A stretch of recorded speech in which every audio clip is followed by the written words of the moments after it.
fucking scumbag pieces of shit. You're watching the Dirtbag Dan Show for fucking dirtbags. Boy, I got my mind on cake. Boy, I got my mind on cake. Hustle every night and day. Boy, I got my mind on cake. And there we go. All right. It's the Dirtbag Dan Show. Abel said, For those that don't speak choke, Abel said that bitch was making sandwiches in the park by herself. by herself. He's like, punchline, that bitch was making sandwiches in the park by herself. It's the Dirtbag Dan Show, year-end special.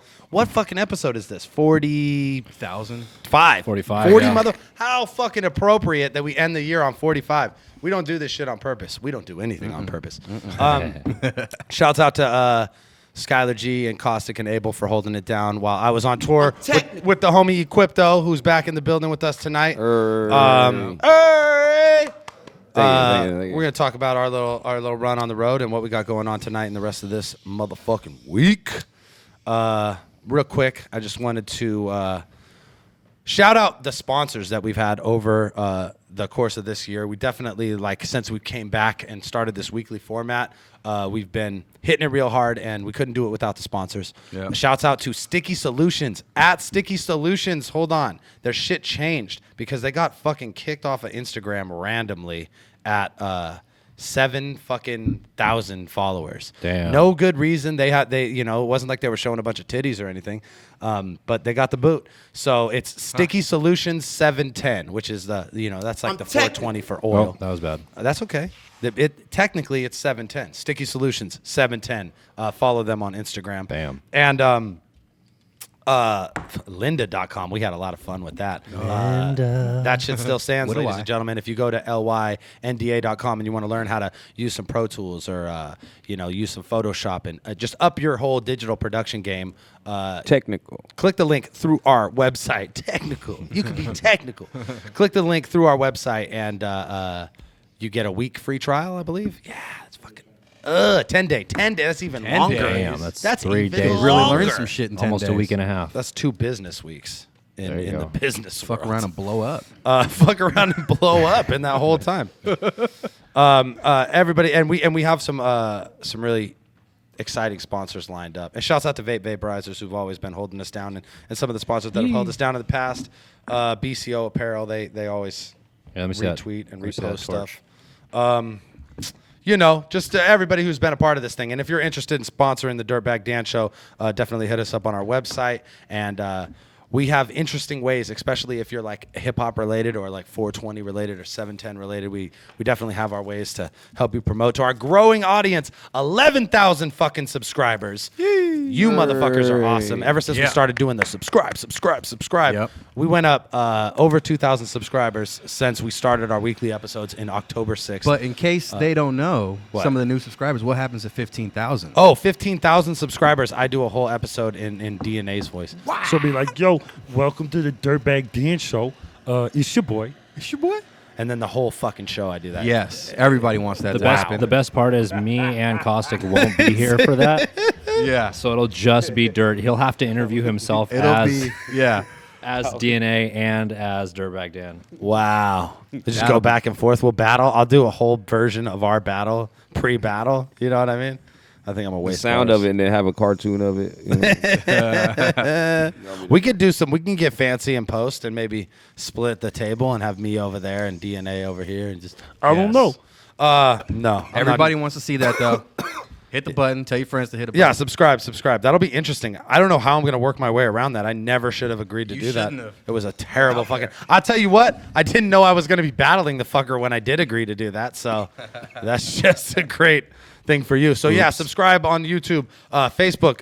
Show us a like. Give us some love. Some fucking blue thumbs up in this bitch. That's the Dirtbag Dan Show on Facebook, and of course on Twitter we are at Dirtbag Dan Show. You bitch. Rap news, real rap news. Real rap. Rap news, like MTV news. Equipto, this should hit home for you. Fucking Hobson said he quit rapping today. He retired. Today? He said he quit rapping. just quit? It was like, I think it was yesterday, he posted a picture on Instagram, and it was him at the airport with a bunch of bags, and he was like, Yeah, I think I see that. fucking going to Australia. I'm done with this rap shit.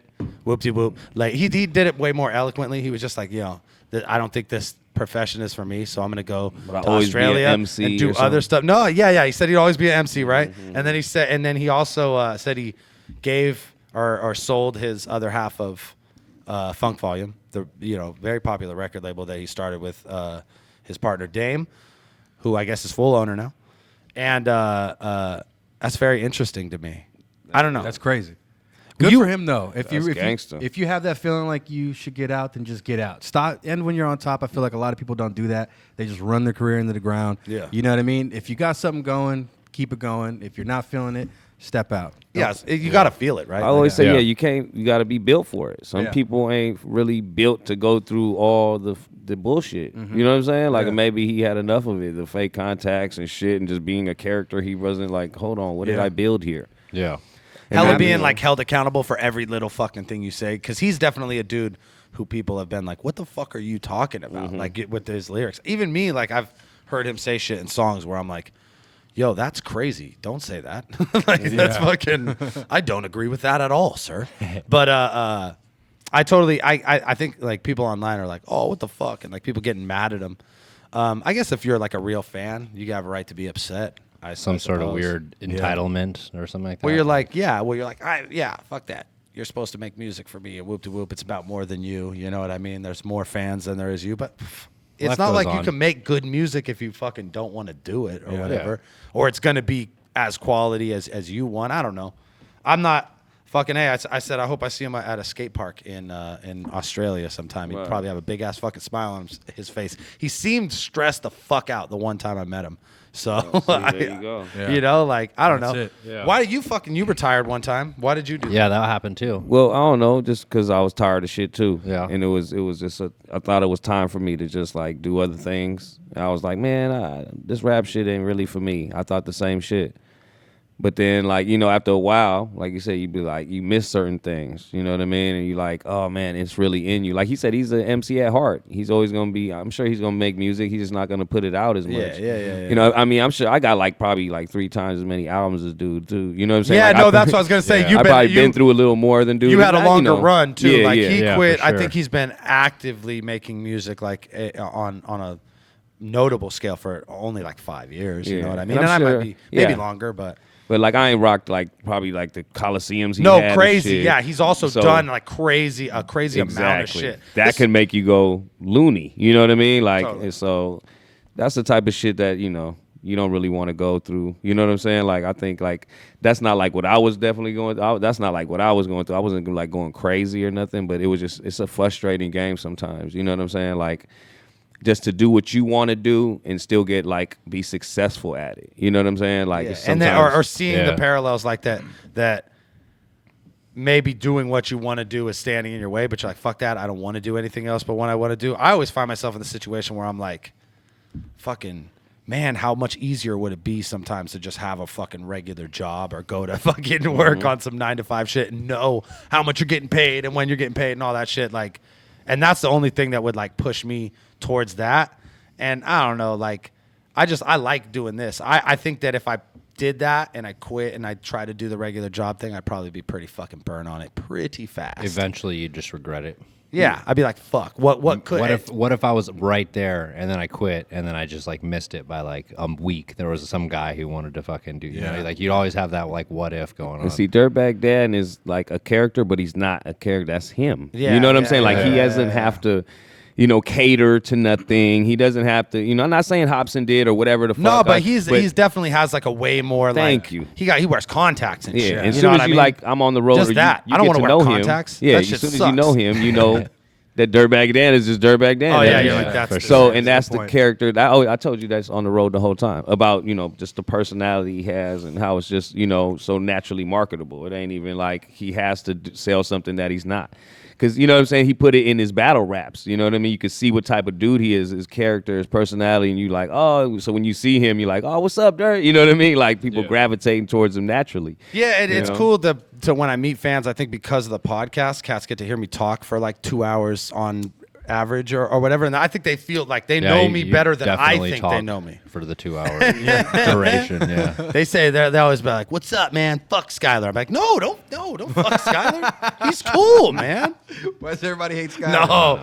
No, that's not true. That's not true. Yeah, nobody hates Skylar. I'm just playing that. But I get it. Self-loathing. I think Just that's self-loathing. I think like Abel said, that's cool if he's recognizing it and he's truly like going out Yeah. with a bang. I hope that he didn't end up making a bad decision on the like slanging his part of Funk Volume shit, assuming that like he wants to come back to music and in a well, 2 maybe or 3 years. maybe there's something else in the works that he has to like walk away from Funk Volume for. There's all there like some maybe old He's Prince got something you shit. can't even talk about. Yeah, Like or Prince on some changed like his name and shit, but he no, just did even it 'cause he on was trying some to get out like of his label. And none of this is all me just saying here. We're speculating, Yeah, people. speculation.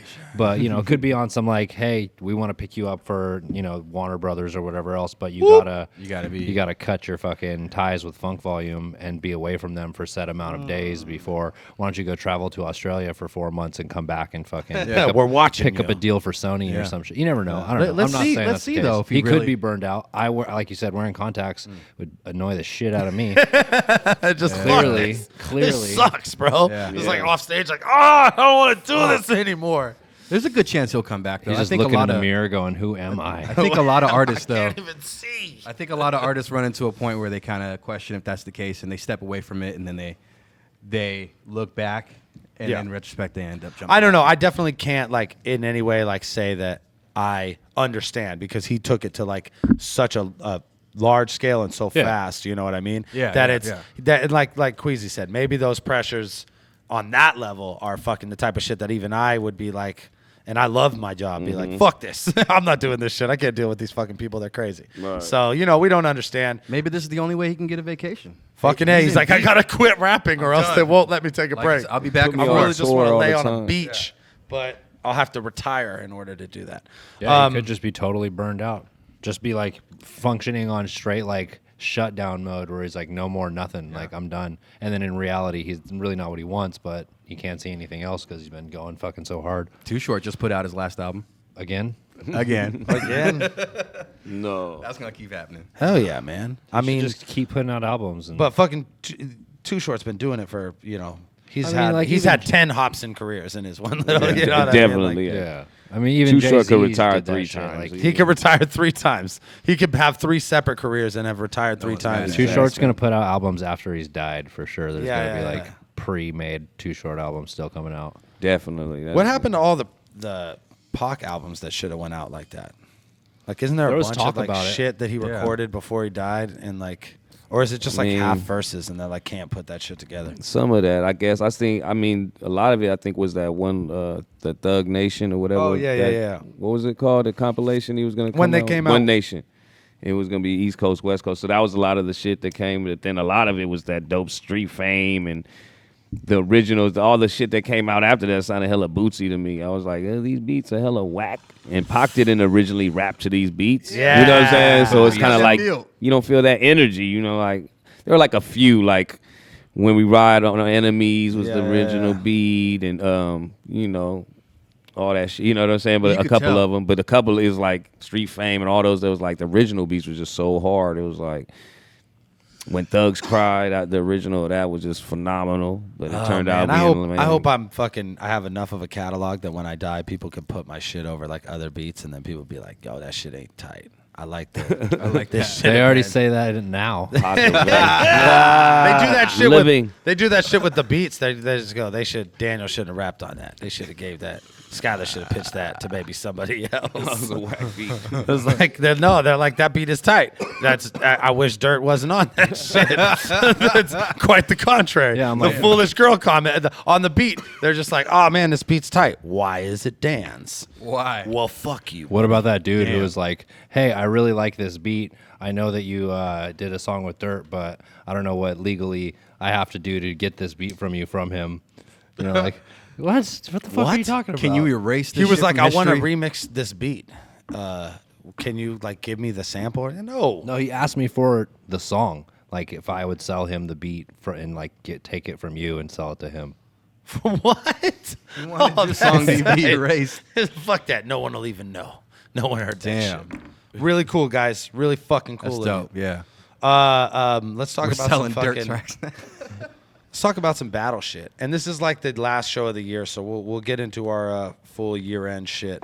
But wow. Well, you guys did the Ether breakdown. Me and Equipto were at Ether. Yeah. We ran around that fucking thing. So you guys, Tell us what you thought. How was You it? wanna How talk was Just it a feeling quick, more? just a Yaki, quick yaki, break. yaki, Yaki, man. yaki. We were were you standing next to me when that shit was happening? I was backstage, like looking at it from the back of the stage. Yeah, It was crazy. I feel like if you were there in person, and tell me if this is true, did it feel like you were literally in a Twilight Zone episode at that moment? Like this something didn't seem right? No, but when the Cassidy and Disaster shit went bad, it was unbelievable that it was happening. Like it was crazy, and everybody I was around, it was like like Crooked Eye was there and Alchemist, and they were all like, "No, this can't be. This is bullshit." Like everybody was like, the whole building was booing, and the energy was so fucking. You know what's crazy about that is when you watch the footage that they put up, you can't really tell how big the crowd is on stage. But then the side footage that you got that we put on the last episode, you could really see it. I thought I was looking at a part of the crowd.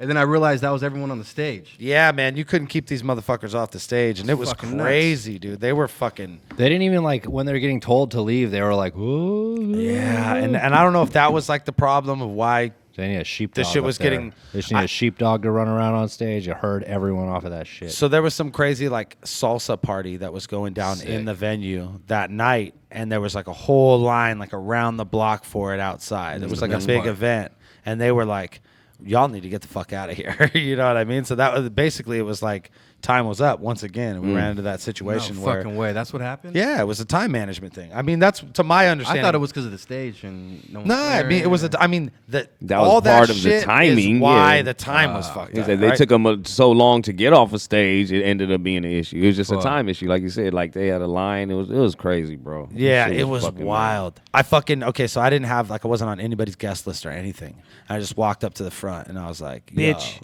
I'm Dirtbag Dan. I was like, yeah, I'm on like I got to be on like the press or like something, right? I was right there. I was like that. And this guy's like, and I was like, dude, I'm Dirtbag Dan. And I kind of like looked at him, like turned my head sideways, like a a full profile of the beard. Like, look at the beard. Come on, bro. I don't need a laminate. I need you look at my beard. And then he's like, he just comes back. He's like, hold on. He comes back. He just hands me a laminate and a wristband. I was like, I need one for him too. And then he hands me another wristband. So I was like, all right, fuck it. We go inside. I give him the wristband and the laminate, and we just beeline for backstage. Security guard stops me backstage. I'm like, Dirtbag Dan. I'm Dirtbag Dan. Tilt your head at him again or what? Yeah. You can't go it through. No shit. No Were shit. you wearing your shirt with your face on it? No. No, But you the didn't guy have just it. let me fucking in. No shit. And then the whole day, I just was like, all right, you rock with that. And every time I ran into a problem, I was just like, fucking. I had the laminate. Yeah, I did. Dirtbag Dan, thank you for that. That shit worked, bro. That shit worked. And that's what I was saying. Like, if anything, if all of the years of work were for anything, it was for that right there. Just so I could walk into these fucking events and be like, come on. Exactly. That's what I was saying. You were like, man, I helped build this shit. Fuck this shit. I was like, for real, you did, man. Fuck this shit. Fuck that. They better fucking let you in. But it was crazy, man. Like, people were smoking everywhere and same old shit. But it was just wild how many people were running around the venue and like how disorganized shit was for such a crazy event. Like, first of all, the microphone shit was crazy once again. And Big T wanted a mic stand hella bad. He was like, help me find a mic stand. So I was like running around trying to help Big T find a mic stand, which is just so obscure. Imagine how much weirder it would have been if instead of holding the mic, which sucks and takes away from the whole element of gestures, acapella He battles. has to stand behind a microphone That would have stand been the whole tight, time. bro. If he stood still and was just like, had to move around behind. Oh, that would have been the fucking shit, man. But it was, What if like Steven Tyler and just held the mic stand by the he was still holding it, but he was just like, or like he had a scarf on it and shit, and he was like pulling it back. And yeah, fucking exactly. Or doing instead of tricks and shit. doing his gun tricks, He pulled that. He's like, bloop, Yeah, bloop, bloop. using the He's like, fucking- rocket launchers and shit. He throws it up on his shoulder. Yeah, that would've- props, Big T. maybe that was the whole fucking plan, and he was trying something extra shit. What did you think having it be like your first battle event to go to? Man, that shit was crazy, man. It was like beyond my expectations. You know what I'm saying? Like I was like, it's gonna be big, but it was like boxing arena. You know what I mean? Like Yeah, it was you seen layers. Star like do Jack Thriller there, do it the Manny Eye that be on that's50.com there. I was like, oh, let me take a picture with you, man. You know what I'm saying? I was, met Sirius Jones, which is cool. I was like, oh, okay, shout out Planet Asia. You know what I mean? Yeah. Just a lot of people in the rappers house. A building lot for of sure. rappers in the house, just kicking it. You know what I'm saying? It was a good atmosphere, but it was intense, man. Because I had never been to no like such a competitive hip hop event. You know what I'm saying? Like it was like very. You could feel the tension in the fucking air, bro. Like gangs was there, and you know what I'm saying? It's in L.A. first of all, and then you got the dude. You know what I'm saying? What's the dude, the crazy name dude that took a shit on stage? Oh, again? Daylight. Yeah, Daylight yeah, there. yeah. You know what I'm saying? So it's like a lot of home field advantage going on type of thing. So it was crazy, bro. It was ill. It was something else, and definitely like you said, like there was always that element of like motherfuckers are running around here with guns. Like security is way too loose. You know what I mean? Right. And then you feel all that tension, but nothing ever fucking happens. You know. Ultimately, I guess. Everybody was pretty chill. Everybody was ultimately disappointed at the end. No one was angry. Like we all left. It was much like the cannabis thing. Once again, we all walked out like, what the fuck? Yeah. And luckily, these fools met up in a parking garage and did it the day after. Yeah. Yeah, they had to do that shit. I mean, it sucks that we didn't get to see that shit. You know, it sucks to the people. I'm sure we weren't the only people who went to the event and then didn't get to see the main event. You know what I mean? Or seen one round It of still fucking. sucks that it had to go down like that. You know. Like, Yeah, totally. It sucks that, like, the time thing, man. Like, they still can't get that shit right, or it's still not like there still isn't enough control, like on it. I've seen King of the Dot do it where they stick to a strict schedule and they got security guards ushering people around and making sure that the stage is locked off. But then I've also seen, King of the Dot events where that didn't happen, even in Toronto where like it was mania as fuck. So do you think that the fucking the crowd plays enough into it where that kind of was what fucked it up for Cassidy on some of his stuff, and that's why like they went back to do it in the parking lot because it's almost like an easier atmosphere? Or I mean, do you think it helps? Cassidy was all fucked up there. Like Yeah. he choked. There was like footage of it. You know what I mean? Like he was all fucked up there. And Yeah, Disaster killed him that first round. Totally. At that only round that they had at that event. yeah, it wasn't even. It was like a landslide. It It was was like hilarious, yeah. it was like a cannabis situation. Like he fully fell apart. But then 7 days in your week, like 7 days. oh, dude, he did say one of the lines that Disaster predicted that he would say too. The spray cans, like graffiti shit. He said that shit. Yeah, that's right. It's so foul that he's like, this fool's gonna say some shit like, "Oh, spray cans like graffiti," and then he actually said that shit. My mind was blown. Yeah. But then,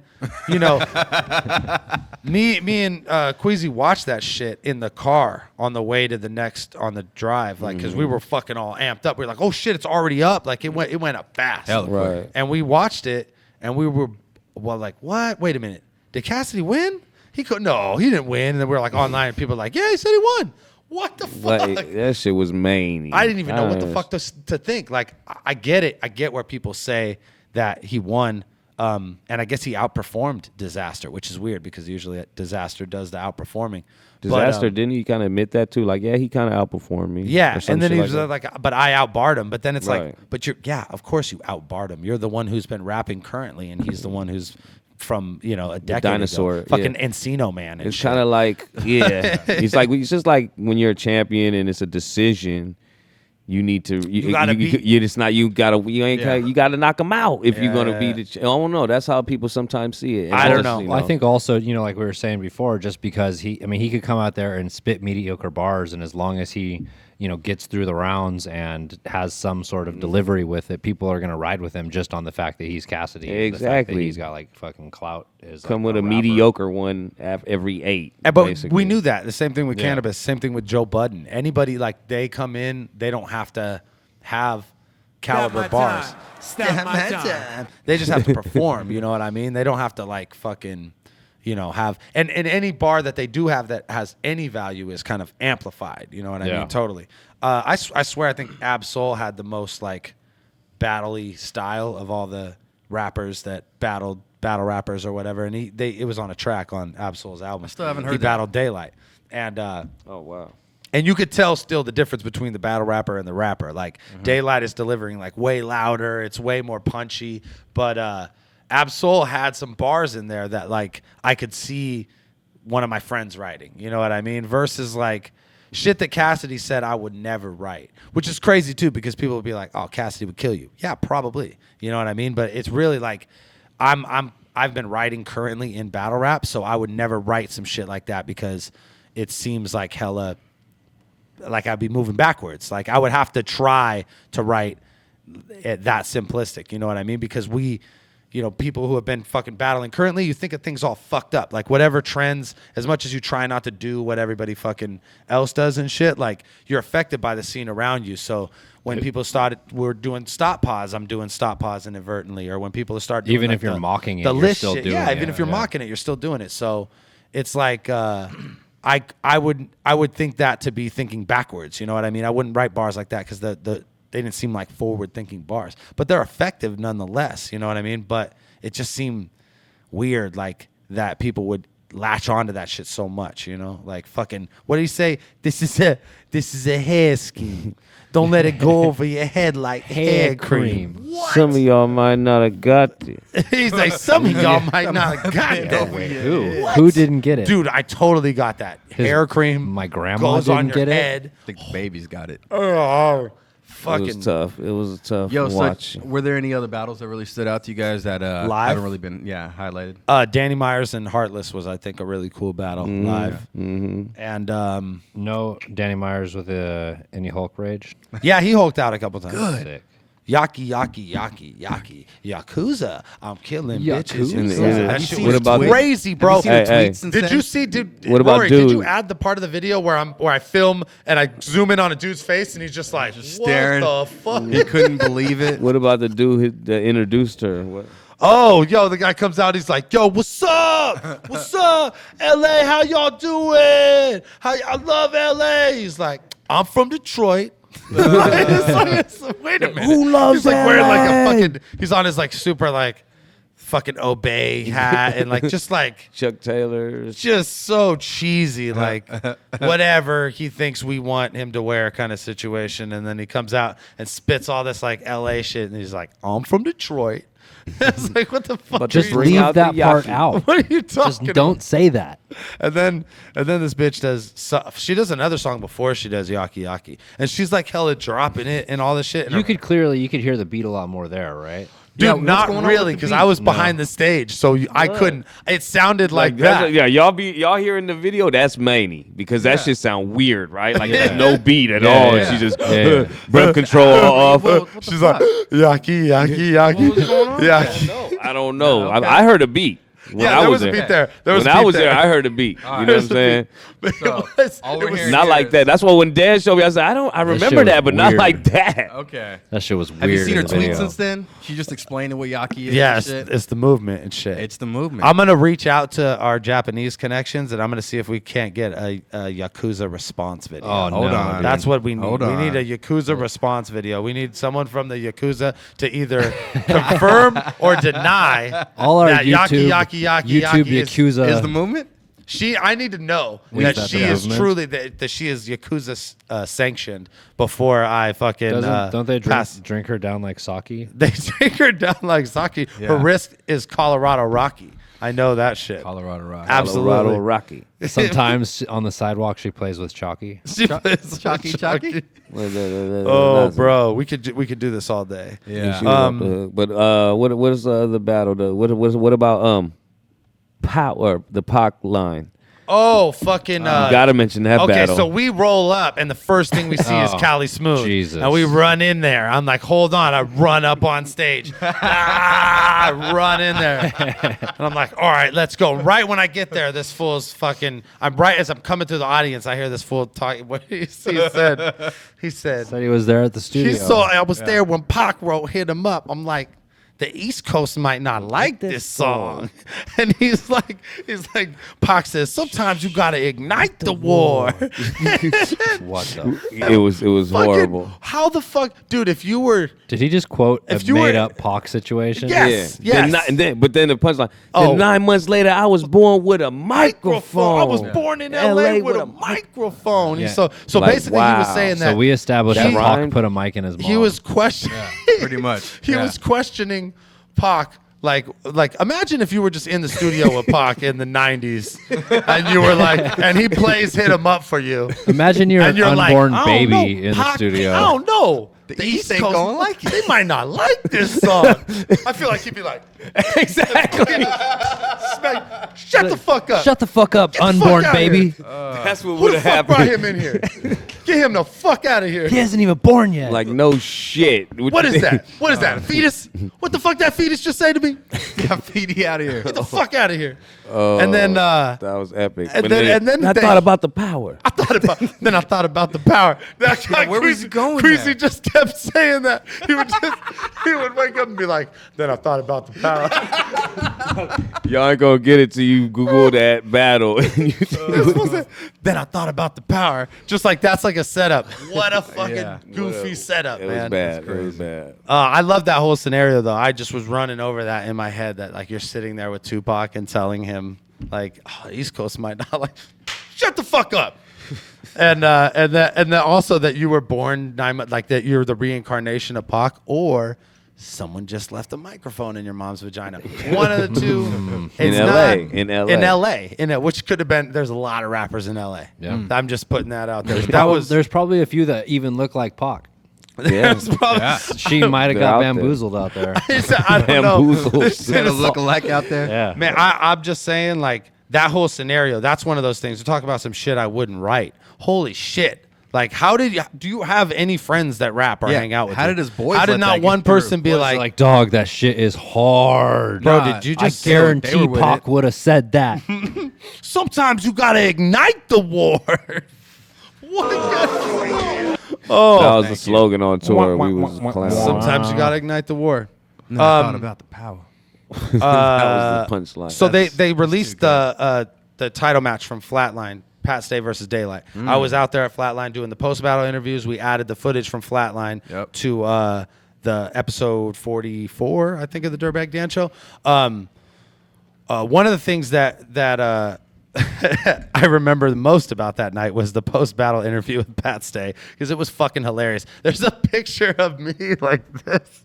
Hold on, let me pull it up. It's fucking hilarious because it really says everything as far as like my reaction to the whole situation. Because Pat was like, he was generally angry. Like the dude was not stoked on how I don't know. It's like a adrenaline dump situation, right? Like after a fight and shit, like if you don't feel like you got to get it in, then you're like pissed off and shit. You're like, oh no, you know what I mean? Like, this is the picture. Can we go to the picture? Look at this picture. That says everything. Like Pat looks generally, he's angry, and I look kind of scared. I'm like smiling, but I'm like, this fucking giant guy next to me is really mad about shit. And I was just, What was he mad about? I don't keep. Which one? I don't think. Okay, yeah, send it to me. But basically, you know, we had the conversation about the battle, and I was kind of like, can you put it on the main screen? And I was just saying that I understood that what Daylight was doing, like I think on a different level than maybe he did, or maybe that the other, some of the fans in the building did, and fucking that, like the notion of that generally made Pat angry, and I think a lot of the fans too. I was reading the comments on that one, and people were like, "Fucking Dan, fucking, you don't know what the fuck you're talking about."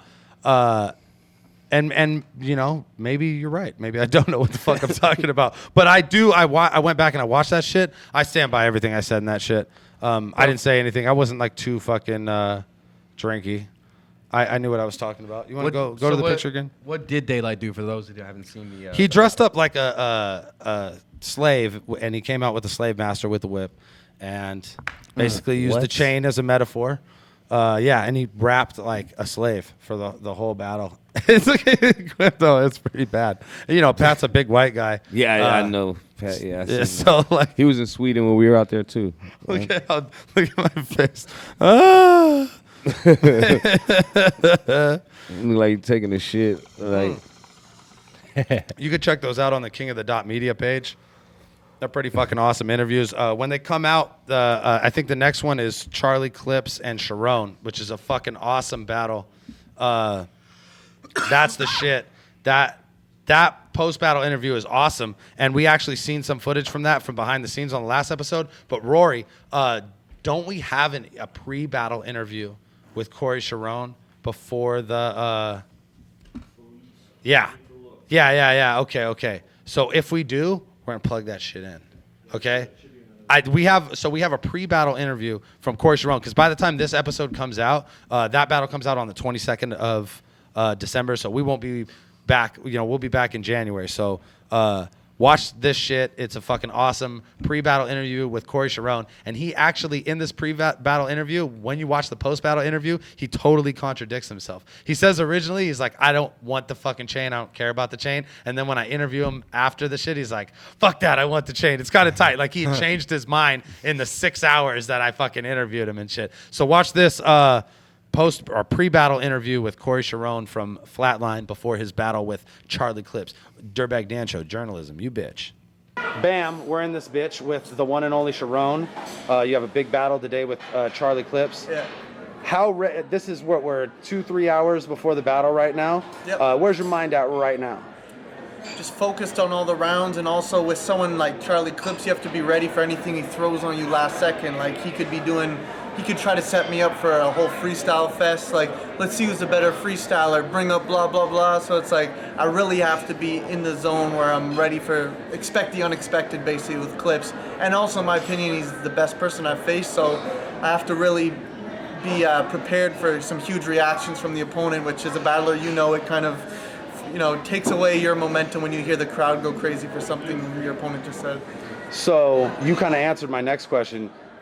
Clips, you think is definitely your biggest opponent to date. Do you feel like more pressure today than you did in previous battles as far as like getting the win for Canada or whatever, Well, I did feel a lot of pressure against Shotgun Suge, not because it was Shotgun Suge, but because it was a Canadian on the URL stage, where most people said no Canadians could ever do it there. So I don't know what I'm feeling more pressure about. I felt like I had more pressure for King of the Dot against Shotgun Suge, but I feel like for Sharon, I have more pressure against Charlie Clips, because this is a matchup my fans have been demanding for a while, and they just think it's going to be the greatest thing ever. It's going to be a classic. So I feel like I have a lot to live up to for this battle, because it is a huge opportunity for me. So you think this is like the road to the title shot for sure? Like if you have a convincing performance against Charlie Clips, who I think is arguably top dude right now, do you think that it's going to be damn near impossible for Pat Stay to weasel his way out of a title shot with you? Yeah, it's funny. Pat Stay and I are actually friends. He actually moved to Ottawa, so we've been hanging out a bit, and I've thought of this for a while. Like, I really don't care to have the title shot anymore, because the battle rap, it's the promo era now. And when I was demanding for the title, it's when I wasn't really getting the DNAs. I wasn't getting, Disaster held the title. Pat Stay was in the running. So I would love to battle Pat Stay in a judge battle, but I just don't want to get the chain. Because let's say I do decisively beat Clips, and let's just say I decisively beat Pat and win the battle. Like, who's next? Who wants the chain? Does Ilmac want the chain? Does Loaded Lux want the chain? Does Hollow to Dawn want the chain? I don't really think so. I think it would just give me lower tier opponents. So at this point, I would still love to battle Pat. I think it would be a great look for Canada. But having the chain, Pat even said himself, a lot of Hollahan has told me, Bender's told me, it really does nothing for you except kind of like drag you down. You have to battle Canadians if you have the chain, essentially. Yeah, well, I mean, I don't mind battling Bender or Hollahan or Pat Stay, but I just feel like, in a sense, that getting the chain, it's almost something that the fans just picture, like, oh, you beat the game, you've already won. Why? Like, we're done cheering for this guy. He's already been the champion. Whereas, like, once you lose it, it's like people aren't rallying behind you. Like, this guy's the next big thing. So I just feel like the chain doesn't benefit anyone anymore, because everyone wins these days. It's all promo. Charlie Clips arguably undefeated. I'm arguably undefeated. I beat Arsenal, and he still says he won it. So it's like, why how do you get a title shot these days? Like, I just don't think the system works anymore because nothing's judged. So, fuck a title shot. Doesn't matter. You're already getting the opponents you want, which I totally agree with. Yeah.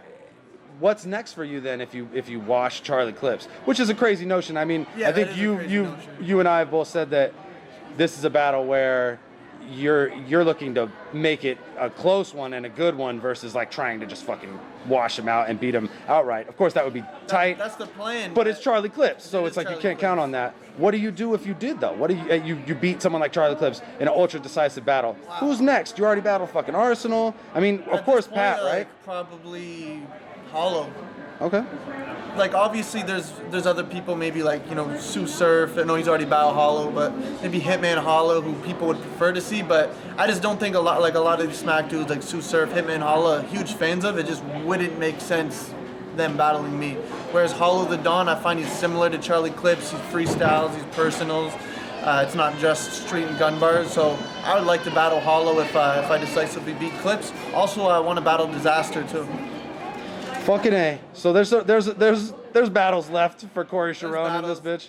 Even after, like, we're at what, like 140 battles combined between the two of us? Oh my god, that's way too many fucking battles, dude. Eventually you're just like, do I have it in me to write any more bars? Like, am I going to run out of steam? So who knows? We'll see how much battles I have left, but I know definitely I'd like to battle Pat, Hollow, and Disaster in the next year or so. Fucking A. All right, And thank you, John Sharon. the John, because he called me out on Twitter. John the John, he's a toilet. John the John John. the He ain't John a Don, John. He's just John the John. John the John is the shit. All right, my G. Let everybody know where they can find you on Twitter and Instagram and all that good shit. On Twitter, it's Sharon KOTD.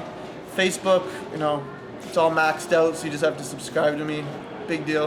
And then YouTube, it's Sharon69, because I made it when I was like 13. I thought that shit was hilarious. All right, Sharon69 in this bitch. Chia, we out here, Dirtbag Dan Show. Woo. Equipto be smoking hella spliffs all the time. He learned about that. He learned about that. I mean, it's spliff, yeah, it's spliff. All right, fuck it. Because it was convenient and we couldn't smoke in the van. That was the problem. Yeah, and the vape pen, I lost the fucking cap of it, so I was like, I had to We fucking. hit the vape pen like 3 times in the whole tour. That was man, not the business. It was not the business. Damn. It was. It was bad news bears. But we were smoking like a motherfucker. We were. Don't rolling- get it twisted. Yeah, We were rolling gigantic ass joints, and then the homies came through with hell of wax. We had varieties of wax. Nice. So we started. I taught them how to roll the birthday candles with the fucking wrap the fucking wax around those bitches. How was the tour?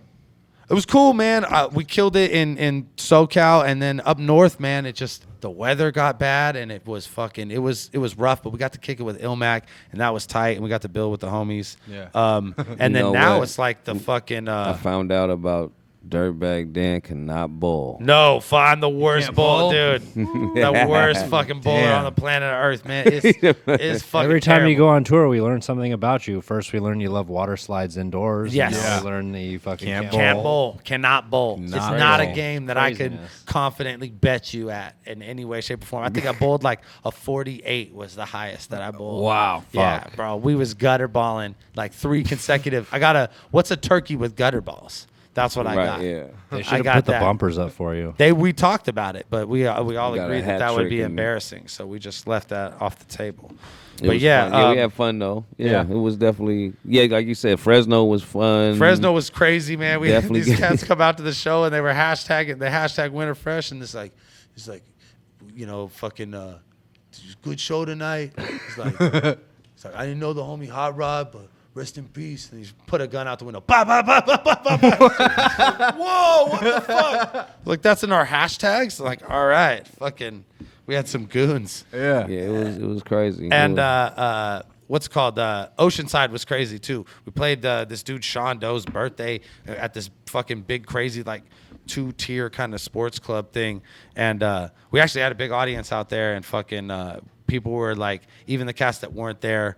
Because the venue got switched last minute on that one. We were supposed to play in La Jolla, and then we ended up moving it because we wanted to go to Ether like a motherfucker. So we were like, we found our way out of that bitch, and we fucking did the Oceanside show instead of La Jolla, so that we were still in that San Diego area. And then we went to fucking Ether the next day, and then we did Fresno, and then we busted all the way to Reno, fucking Reno on a fucking Tuesday night. Tuesday? Oh, but we Jesus. gambled the fuck. Oh, bro, Oh. I made some motherfucking money. We was doing it big. Check my vines. Yeah. That's all I can say. Look The at my Solid vines. City homies know that Rob and Ron were in the building. This Yeah. was who was it? Who was sleeping at the fucking Man.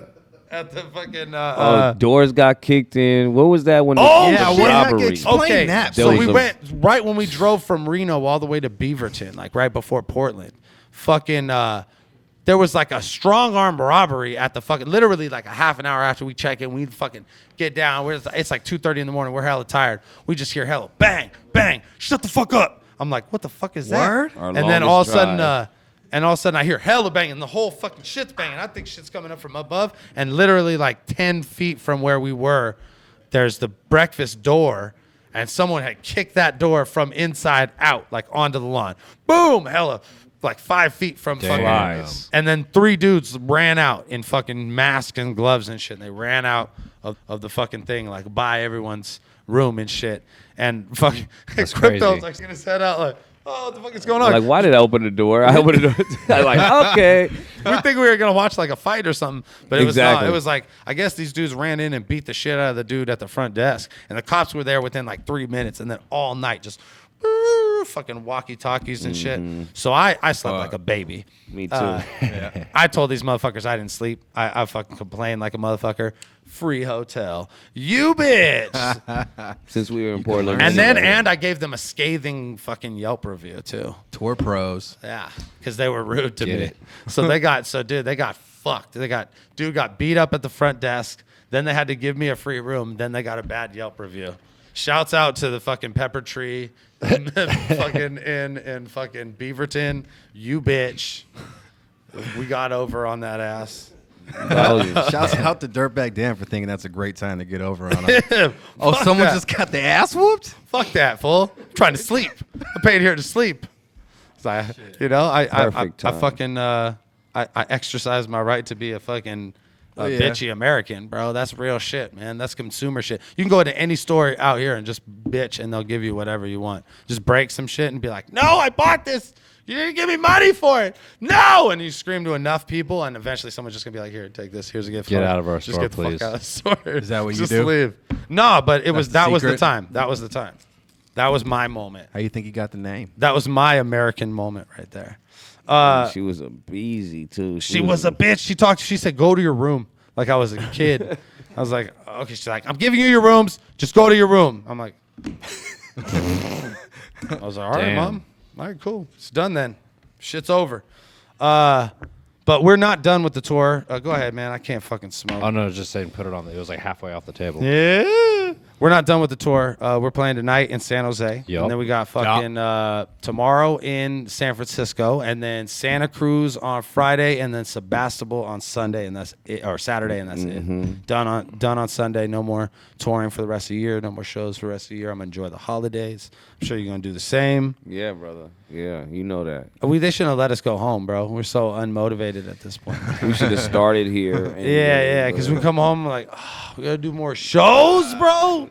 We did that. Oh, what about when I was all drunk at the bar in Portland, and I was like, I'm gonna go eat all these mushrooms, and they're like, no, we got a show tomorrow. I'm like, what for? I was like, for what? Yeah, for what? That's For what? For what? I was like, no, you can't do it. For what? For what?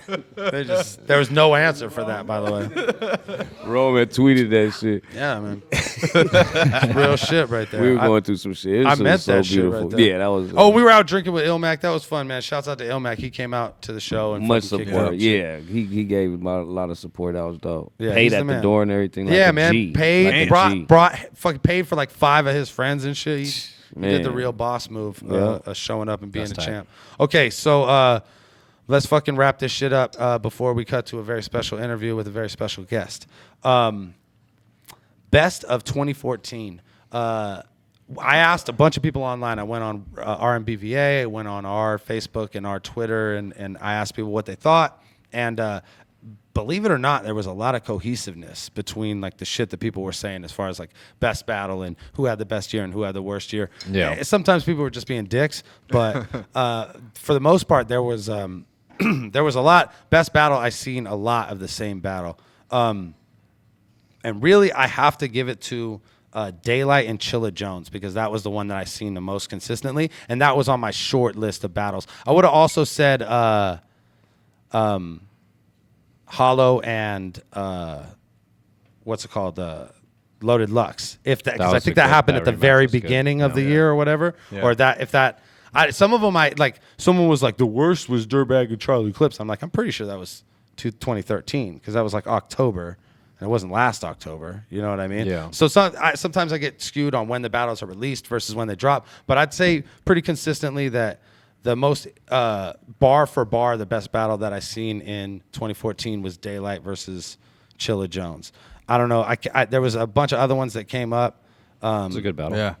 But that one I think was the one that came up the most consistently. And it was one of those rare ones where they're like, Daylight was not doing antics. He was he's actually on his bar shit. Which they respect. He wasn't dressed like fucking Fred, like Wilma Flintstone or something He's like like, that. no, Fred. He's like, Fred, no, Fred's normal. Wilma. I had to think about that one. Forgot to take it to the next level real quick. He had to cross-dress in this battle. I threw Diddy off the bed. Worst battle of 2014. A lot of people would just kind of like say bad battles that we had on the show. A lot of those didn't even happen in 2014, so they don't really like qualify or whatever. I think that Real Deal and Daylight was the worst battle that I've seen. You know what I mean? Like it was the most fucked up shit. So Daylight gets best and worst. Fucking A. That's just Daylight wins. Both. I feel like he got That's best. epic Daylight, best and worst. Like I think that's really telling of Daylight, right? What the fuck? That just shows you his potential. That's the dude right there. Best battle and the worst battle. Right. And this is just my opinion, y'all. This isn't like fucking. We didn't take a poll. And bottom shit. line. No. I asked everybody else, and I seen that a lot of people saying the same shit. So I was like, okay, that's cool. Worst battle. Best battler of 2014. Best. What do you got? You know, I gotta give it to fucking Charlie Clips. He had a couple bad ones, but he was so fucking active. Not and mad at even with the kind of the Sharon stumble. Freestyle. Fucking. Yeah. That's like one. What about a shout out to your homie that passed? The young. Oh, Young B the Yeah, future. shout out man. to Young B. Yeah. Man, you know what? I would have put him on the like if we said like who was like the up and coming guy of the year, or like who had made like broke through the fastest, because that I didn't know who that kid was at the beginning of the year, and at the end of the year I'm like, damn, he's on the Snoop Dogg shit. Like that's crazy.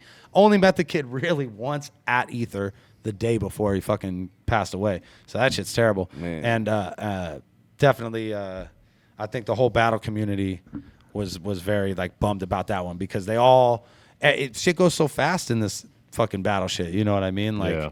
And as much as you know, I just heard of the kid. I think everybody all at once. He kind of was the only person I've ever seen in a year make that kind of a leap from the fucking Fresh Coast undercard to Snoop Dogg Gladiator School in fucking 9 months or some shit. So yeah, Young B the Future will definitely be the, you know, I guess rookie of the year, which is crazy because that just makes it that much more sadder because he had a fucking long career ahead of him for sure. It's crazy that the last track that he put out, as far as that I know, he talks about his life being taken away from him.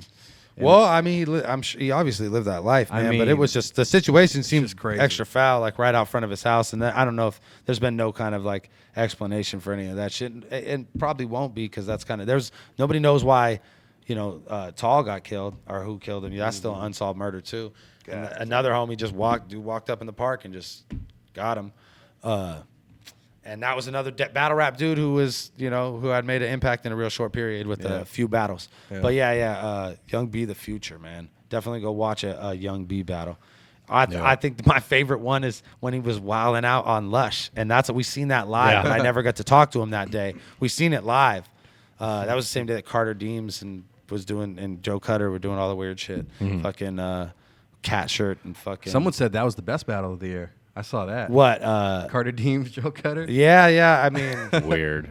I would say I was definitely on the most entertaining list. That was an actual cat that typed that into the computer. Meow. All right. Worst battler of the motherfucking year. Worst battler of the year. Yeah. Just who was just the worst? Who was it? Consistently The dude the that worst jumped battler on this year. stage that one time. Oh, and the one battle of the dude was like, hey, yo, hold on. Yo, as soon as I get a deal, He's like, yo, as soon as I get a deal, once I blow up. Oh, no, you he can't gets start the like that. worst battle. yeah. I would say, if he's even considered one. no, I he don't is. even know. He was battling for a second, but I would say that dude, Funeral Nick, is the worst dude I've ever seen. Funeral in my life. Nick? Funeral Nick is Funeral like Nick. he like epitomizes He, everything that's he wrong. threatened love to the suck suits, too many though. dicks in his battle for him to He not be. threatened. Yeah. He's like just like rape blowing everywhere. No rape blows, Rape bro. Not tight. You can't threaten that, bro. Love the shirt. Love the coat. Yeah, Abel was The like, we mask put was it on. aight. He was like, damn, that shirt's on point. Yeah. And we were watching it, and I was shirt. like, this is terrible. And he's like, yeah, but that shirt, though. Funeral Nick, It's if like, you're oh, watching God. this, hit me on the low. Let me know where you got it. Let him know. Let me Shoot know. him that Men's Warehouse or Burlington Coat Whatever, Factory. man. Fucking Persian Whatever. silk shirt. Let him know what that was. manufacturer. Yes. Man, you suck. You're a terrible person. Yeah. Who had the best year in battle rap?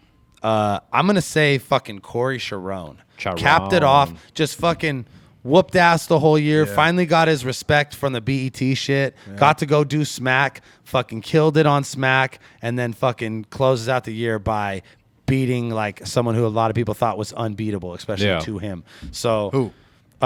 Charlie Clips. Yep. So I really think that it's hard to give that to anybody but Corey Sharon. I agree. Definitely had the best year. I wouldn't say he's the best battler of the year. That's why I give that to Clips, even though Sharon beat Clips. Isn't that fucking crazy? But Clips did, I think, he did more battles this year than he'd done in any year. You know what I mean? And his only bad performances, he had 2 against, what was it, like Sharon and like Adi Boom or some shit like that. Everything else was just fucking solid, classic Clips, freestyling. And so even in those Sharon ones, gets best. he had the best year in Best battle rap. year. All right. Period. Best he had the year best in year. battle rap. Yeah. So quick breakdown from the top. Best battle was Daylight and Chilla. Worst battle was Daylight and Real Deal. Best battler I gave the Clips. Worst battler, Funeral Nick Forever. Is that part of his name or? Corey Sharon had the best year in battle rap. Who had the worst year in battle rap? I'm going to go out on a limb here, and somebody else said this, and they pointed it out to me, and I didn't think so. And then the way they said it, I was like, damn, you might be right, was Math Hoffa. Because Yeah. he got... Wow. He couldn't do Smack. So then he came and did the... because he punched somebody. So he came to the Fresh Coast, and then he got punched. And then the guy who punched him got a $50,000 battle with Cassidy. That's so it's true. like it was That's all, true. and he hasn't battled since then. He capped so. his year off with that prank, though. I don't know if you see Well, that. when he chokes the kid Yeah, or whatever. but that's not real. I know, but it still was out there. Yeah, I don't know. It just seemed like Okay, prank where you choke a little white kid or $50,000. it just seemed like Being the involved dude had with a that, bad You year. didn't, you didn't pick the right sure. hand. Definitely. Again, he's not by no means is he like a Down and out. a bad battler or like the worst battle of the year. No. He just had a bad fucking year. Yeah. From my perspective, that's what I would say. The worst, maybe. I don't know. I can't think of anybody who's on that grand of a scale, like got punched and then the guy who punched you got a $50,000 battle. That's With a the bonus. That's a fucking slap in the face, bro. I mean, Yep. that's a one of those. bummer. What the fuck? That's one of those ones where you look up at the sky with your hands like this. Why, God? That's crazy. Did I cause this? Best event of 2014, I wanted to give to probably to Blackout 4 because it was a solid. They made up for all the cancellations at the previous event. It was a solid event. All the battles went down, and out of all the big ones that I went to, it seemed like it was ran the smoothest. You know what I mean? And they clearly killed it at the door. The event was packed. The footage looked great. Shot by Avocado. Bam. Yeah. And then I'd say, there was a lot of good events, so that's a lot to say. I mean, that The beats events out. are just definitely getting bigger, and the turnouts are definitely getting more. And It was a hell of a year, right? Dude, Total Slaughter, Summer Madness, fucking Ether, Flatline, all that shit happened this year. You know what I mean? There was crazy. There was at least 6 events that were like major cards that had people coming out from all over the world, and that's not even counting any of the Don't Flop 6th birthday or whatever. You know, they had international battles in the UK too this year, but I still think the that Snoop battle. What was that? Gladiator School, and there's a big question mark behind that because King of the Ronalds we haven't went off. seen any of that There's shit. no footage. King of the Ronalds always goes off. Shouts out to Pedro, my dude. It's like, first round, steal your hat. And then the biggest letdown of 2014 had to be Cassidy and Disaster. On the spot, it was just really terrible, and it didn't feel right, and I was uncomfortable with it. And they definitely cleaned it up on the video, but I don't think that it went down the way Disaster would have wanted it to go down. And I think that it kind of just, none of this shit is doing what it's supposed to do. Like, Disaster was supposed to kill Cassidy and catapult us all to a fucking higher fucking, more value, because battle rappers are the shit and they can kill these industry that's some rappers. bullshit. It's never fucking happening. Technical bullshit every time. Always some bullshit. Always some fucking Mike, stop my time, fucking, Well, do you feel like the I got rematch- 30 pages of rhymes in this motherfucker. Never can the rapper come good and the battle rapper come better, and then it just go the way it's supposed to go. Yeah. Because that's what's supposed to fucking happen. You You feel know like what I the mean? rematch made up for it though? I don't think how people say Cassidy won. I don't see it at all. I don't understand it. I could but- say by the standard of what people are expecting, I could see why they would say he won. Right. And I don't think Diz gave his best performance, even close to his best performance. I mean, the first round was Right. cool, and then the last 2 are like, what are you doing? You know what I mean? Like, are you just That's waiting true, to get too. going? You're just waiting for him to go off. Yo, I It's heard just some- like the energy wasn't there for him, which sucked Yeah. because it was there for him when they were on the big stage, and it just Exactly. The big stage was the main one because everyone wouldn't get off. It was taking too much. When I seen the whole schedule though, and I was like, they're battling too. Oh, they're battling too. Oh, they're battling. This one, because he thought it was just Disaster and You know? Cassidy. Like, we were there to see one thing, and he was like, holy And shit. that's when I started tripping. I was like, hold on, some of these rounds is not gonna go as Yeah. expected, and that's what happened. And then you got Everything goes- Yaki Exactly. goes down Who randomly. paid probably $1,000 to do her little fucking tweak. Somebody paid. But The Yakuza, maybe. And that's didn't what need we're to going to happen. verify. Maybe. And When yeah, shouts out to my Okinawa connection. We're going to find this shit out. Yo, the way I heard someone explain it though is they said that Cassidy came and he did exactly what everyone expected him to do, and Disaster did not, and that was it for them. Damn. That's a good way to That's look a at it. pretty fucking, it's hard to argue. You know what I mean? You can't expect more from Cassidy than what he's bringing. So you can't, This if is you're a going to say hair that he's not going to match up with bars, then you can't The expect hair him to. scheme. You just The have to expect imitation him of to do- Diz. Yeah, I don't know. That was cool, right? Yeah. what was that up with tight. like And that's another one of Cassidy's, those like, things where it's like- manager slash cousin that was right next to him, like just like looking like a fucking was muppet. excited. Always got That to was be. unexpected. He was excited. Always got to be a kept classic popping off. pack, bro. We always got to have a classic pack. Like, Yeah, that's the man. new classic pack. I want to get that guy's name. I guarantee you got music videos of him rapping in front of his garage with this jacket halfway on, talking about, what's up? It's your boy. It's Cassidy's cousin. Check me out. Check me out, Not dog. tight, bro. Not a tight way to get into the industry, y'all. And finally, in 2015, what am I looking most to? And biggest letdown, saying it was Disaster versus Cassidy. That's a big thing because Total Slaughter was a huge fucking letdown. And Yeah, so almost. was- You could almost argue that Total Slaughter was. if a you bigger say that's letdown. yours, man, I don't disagree because they really screwed the pooch on that. Bitch. Because at some level you kind of expected the Disaster Cassidy battle to go as it did. Like there's a level of like, yeah, this is probably going to be fucked Well, up. they were able to clean that battle up. and too. even it with doesn't look with as bad. Yeah, well, even with the Total Slaughter event, like it was everything about that event was horrible. Like having the commentary, the fucking commentary, dude. Like that alone, like just drove me insane. Yeah. So I don't Yeah, know. fucking Laura Tarsi and Bizarre. Fucking Laura, I said she was so bummed, man. On like the way did we played the yeah. She said her face was too shiny. Oh, she's cool as fuck my though, God, man. girl. What a trooper.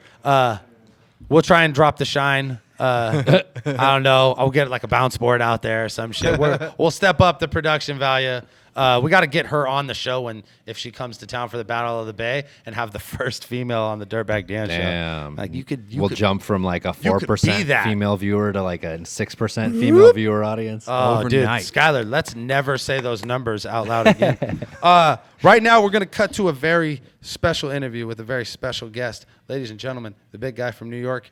He was in the building this week, so we had him come by the studio, and we talked about all the same shit that we just talked about right now. What he thought the best battle was of the year, best battle or worst battle. He took the whole fucking year off of battle rap, really. Poison Pen, who was a big fixture in battle rap for, decades, and the last decade before last year. But really last year kind of stepped away and didn't have anything to do with the shit that Smack was doing or Fresh Coast was doing. So it's an interesting perspective on battle rap today, right now. So let's see what's going on with your man Poison Pen. Chia, we in this bitch. Dirtbag Dan Show. I told you we had a special guest.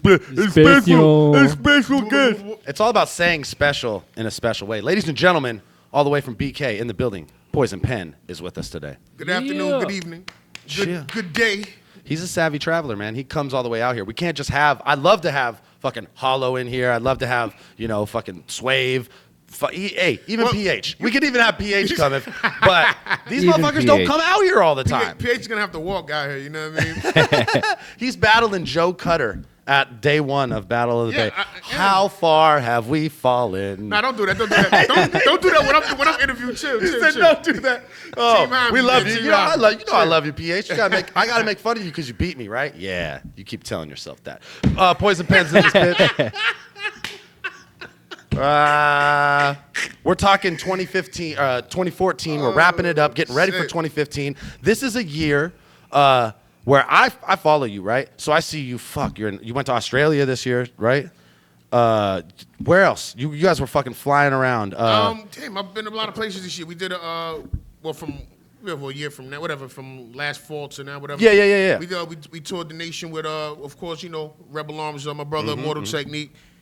We did a War and Peace tour with Brother Ali, I Self Divine, of course, Technique, myself, Hassan Salam, my brother J Arch, rest in peace, love you forever, DJ G.I.'s Joe Static, Diabolic. I mean, we have a motley crew. Squad. So you guys go and it's like that's like the whole tour, right? Like you're the whole show package for whatever night. Hosted by Poison Pen, man. The party's not a party without the fat man. You feel me? That's real, man. That's real. Yeah, I seen you. We were just talking about how when we seen you at Rock the Bells or Paid Dues the year that I was playing out there, y'all were playing on the big stage and like that's what you did. You like set the whole show off. You were out there doing songs too, but like the first person you seen on the Rebel Arms set or on Immortal Technique set was Poison Pen coming out and be, yo, motherfuckers ready. You know what I mean? Just getting everybody pumped up. In general, is that like your role on the tours? Like you set the whole shit off and get everybody ready to go? I mean, I normally don't open. Actually, don't open. You know what I mean?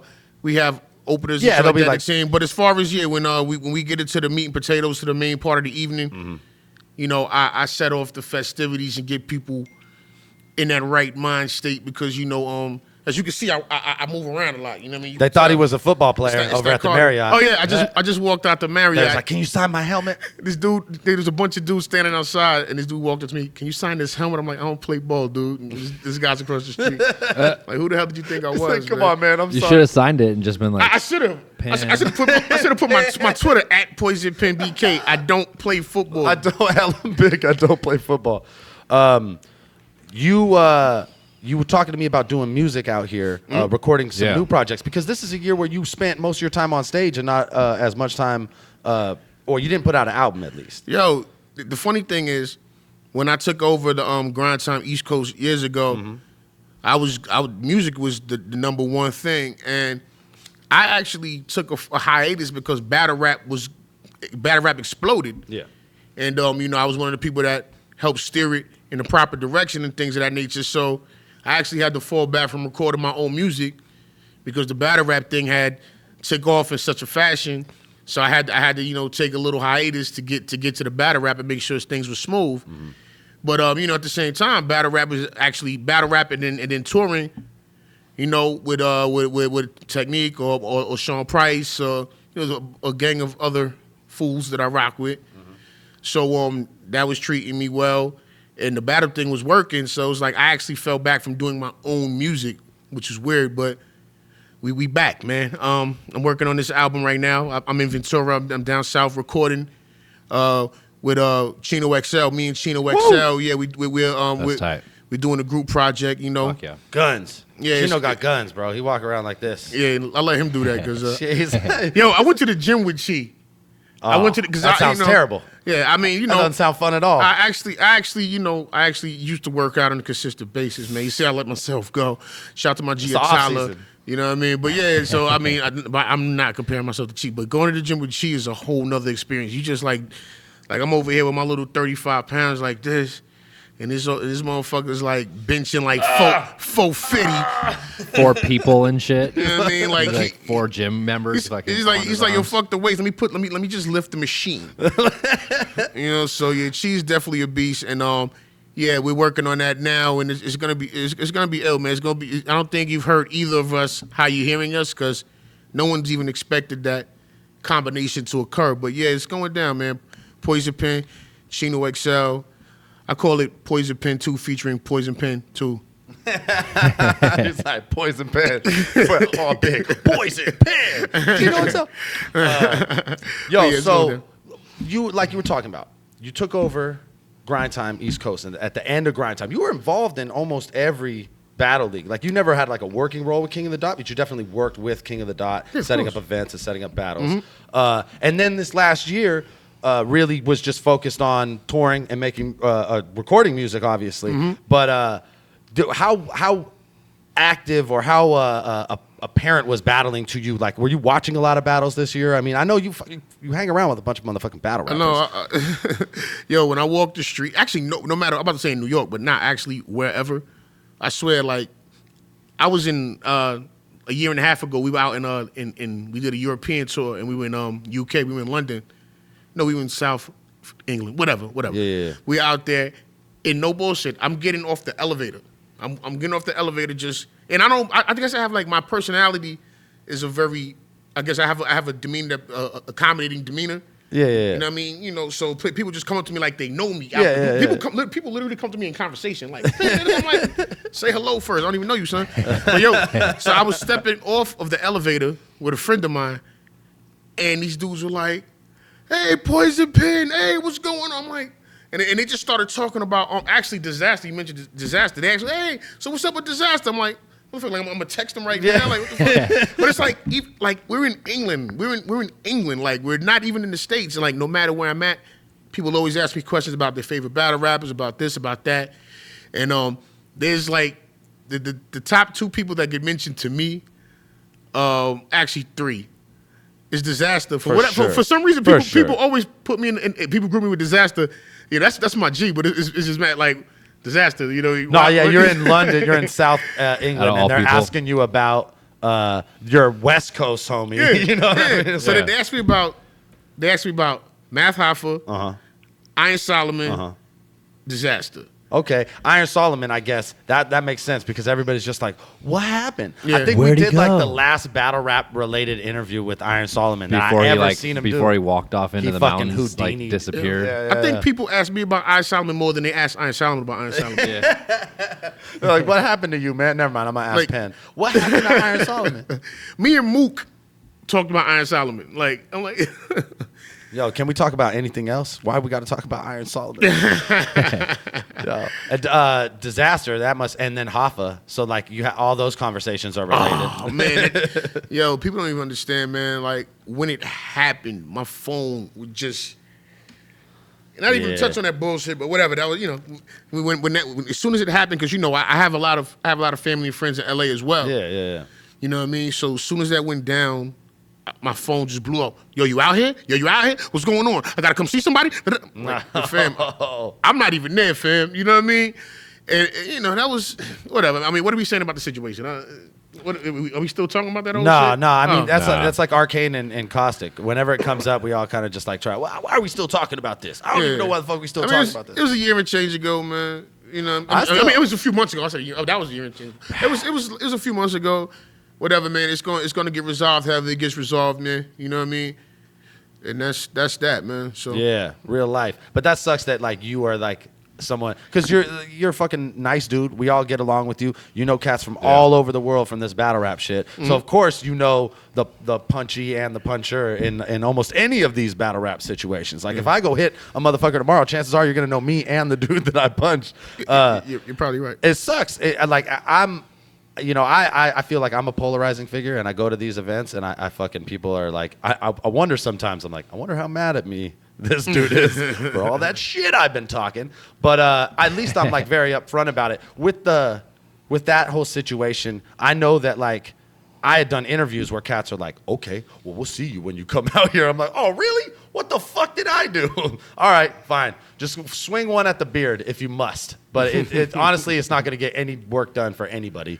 We're all going to, you know, I don't think Math Hoffa is going to be stoked if someone just knocks me out walking down the street in New York for no fucking reason. He probably thinks it's funny. He'd probably be like, quote the Raven. It is. It's a tired situation, and it sucks that it still comes up because even at Ether there was kind of like that was the last major event in LA was Bola, and I guess it's not too long ago, and that was the summertime, so it wasn't really a long time ago. So of course the event right after that, of course people are gonna be on that. It's like, are there any backlash, any whatever have you? You know what I mean? They're gonna be on their ones and twos because, you know, they gotta be on their pivot, especially if violence is breaking out. Especially when violence is breaking out from the motherfuckers that are performing. Yeah. You know, because that's the last place it should go down. Yeah, you know what I mean? agreed. You know, it sucks because I get that if you're that dude, if you talk that fucking shit and then you go and travel around, like you better be ready for it. But it sucks that if you aren't that dude and you just happen to maybe know that dude, that you'll fucking be, oh hey, fuck that West Coast guy, light him up. You know what I mean? Like. But at the same time, I don't think I think the fans take it more serious than even the battlers do because we're all kicking it together. Yeah, people don't even understand. That's so real, man. Yeah. I mean, all the shit I talk about, you know, DNA and even Charlie and shit. And like, I'm kicking it with these dudes in Toronto, and we're fucking laughing about the same shit that we're laughing about on the show. We do this for a living. We make fun of each other, you know what I mean? Yeah. And I guess it's like that situation's harder to joke about because it turned to some shit. Right. But it's still, I mean, there's still going to be bars about it. People are still going to be fucking cracking jokes and shit like that. Yeah. What did you think about Ether from a outside perspective? You know, did you see the day one and day two? Did you see day one on the pay-per-view or? I didn't see the whole card. I mean just the fucking just Cassidy and Disaster because everything else is whatever. Yaki, but I saw it. Weird, right? Like, because we were saying, like, you know, we were walking in, and you were like, yeah, you know, he didn't choke, and he didn't, and I'm like, well, he did choke, and he did freeze up, but it happened on the video that nobody fucking sees. But I canceled that out. Everybody canceled that out. Yeah, it didn't happen. But at this point in time, I would have the hope that it's wishful thinking, I guess.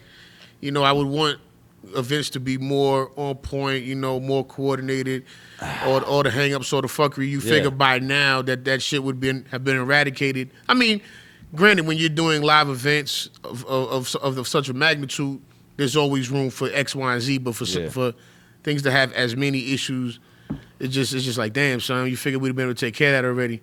You know, I think it was more weird when it happened at Total Slaughter because Total Slaughter I thought was like way corporate and like that was way more like.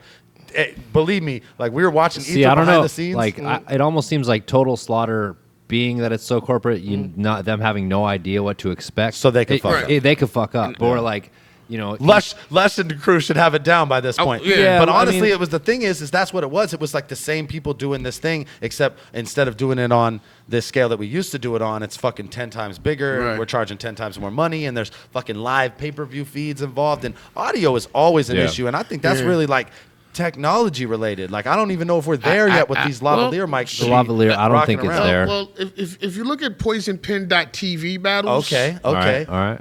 Very clean battles. Grind Time East Coast battles. I'm not going to give my secrets away, but check the audio of every so often. So I say about 80% of those videos. Actually, I'll say 85% of those videos. 85. Check the audio. Check the audio of those battles, and we knew what the fuck we were doing.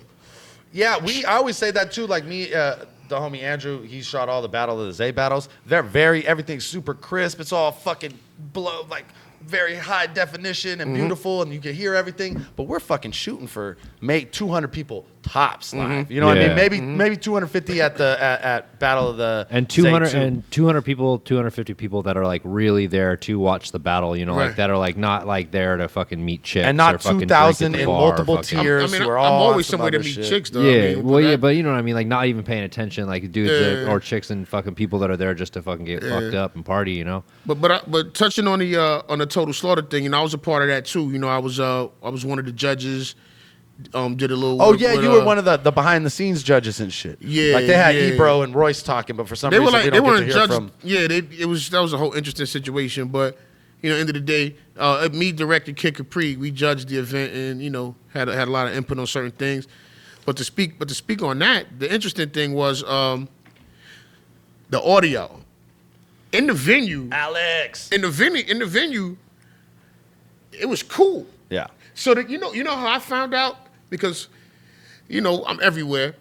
So when I'm on the balcony and shit, because in the beginning when Sway introduced us, Yeah, they did show you guys. right, they introduced us. We got our little burn, and plus we in Manhattan. Like I'm from Bed-Stuy, I'm from BK, so I get love out there anyway. Yeah, so it was yeah. like, oh shit, Pen, whatever, kick pre-direct. So as soon as this just my phone lit up. Oh shit, yeah, you doing? I didn't know you were doing Total Slaughter. And I'm like, whatever. So when I'm there, I heard everything. This shit looked amazing from the live perspective. This shit looked crazy. You know what I mean? So I'm up there, we joking and just watching the battle, enjoying the battle, laughing. My brother Arch, rest in peace, was up there holding it down with us and shit.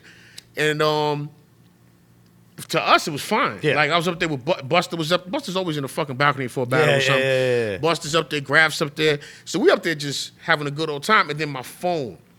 Again, starts blowing up. We Yo, can't hear shit. we can't hear nothing. What the fuck's going on? The audio. And I'm like, first of all, the funny thing is, going back to this battle, like They're gonna hit you up like you can do always- something about Yeah, it. like you're it's gonna like I'm battle reach rap- over and turn up the yeah. mics and shit. Like I'm battle rap's help desk. I'm the battle rap suggestion box. Yo, I'm the battle rap everything. Anytime something battle rap related, people hit me like, Yo, know, you need to tell these fools, Yeah. this fool needs to battle this fool. These fools need to turn For their real. microphones up. yeah. So Fools need to stop punching each other. Tell them to stop punching each other, Pen. I told you why they still punching each other. yeah, it's crazy. So anything battle rap related, I get called. I don't like when No Shame first started getting people calling me about No Shame. I'm like, I never even met this Like, motherfucker what is before. going on right I now? never even met this motherfucker before. Like, what are you asking me about No Shame for? Like anything battle rap related. So when I'm up there, That's I'm crazy. getting my phone is getting blown up. Yo, we can't hear. I'm like, fuck is you telling me for? Like, that's not what I'm here for, But so I'm literally texting the executive producers like, yo, as I'm up there. This fucked up. They can't hear. The audience at home can't hear. There's issues. Whatever. I'm literally texting from the balcony because doing every possible thing you could actually do. The people that are at home are telling me like I'm supposed to just like pull out this fucking utility belt and climb down the fucking climb down the mezzanine. Just see you climb by Ebro and shit. Just right start by fixing shit. Like, Sheila you'd be like, Jones you're- put up his little sign. And you just, You're gonna go down to like the kitchen and get Alex and be like, "Look, his sandwich can wait. You need to get back out there."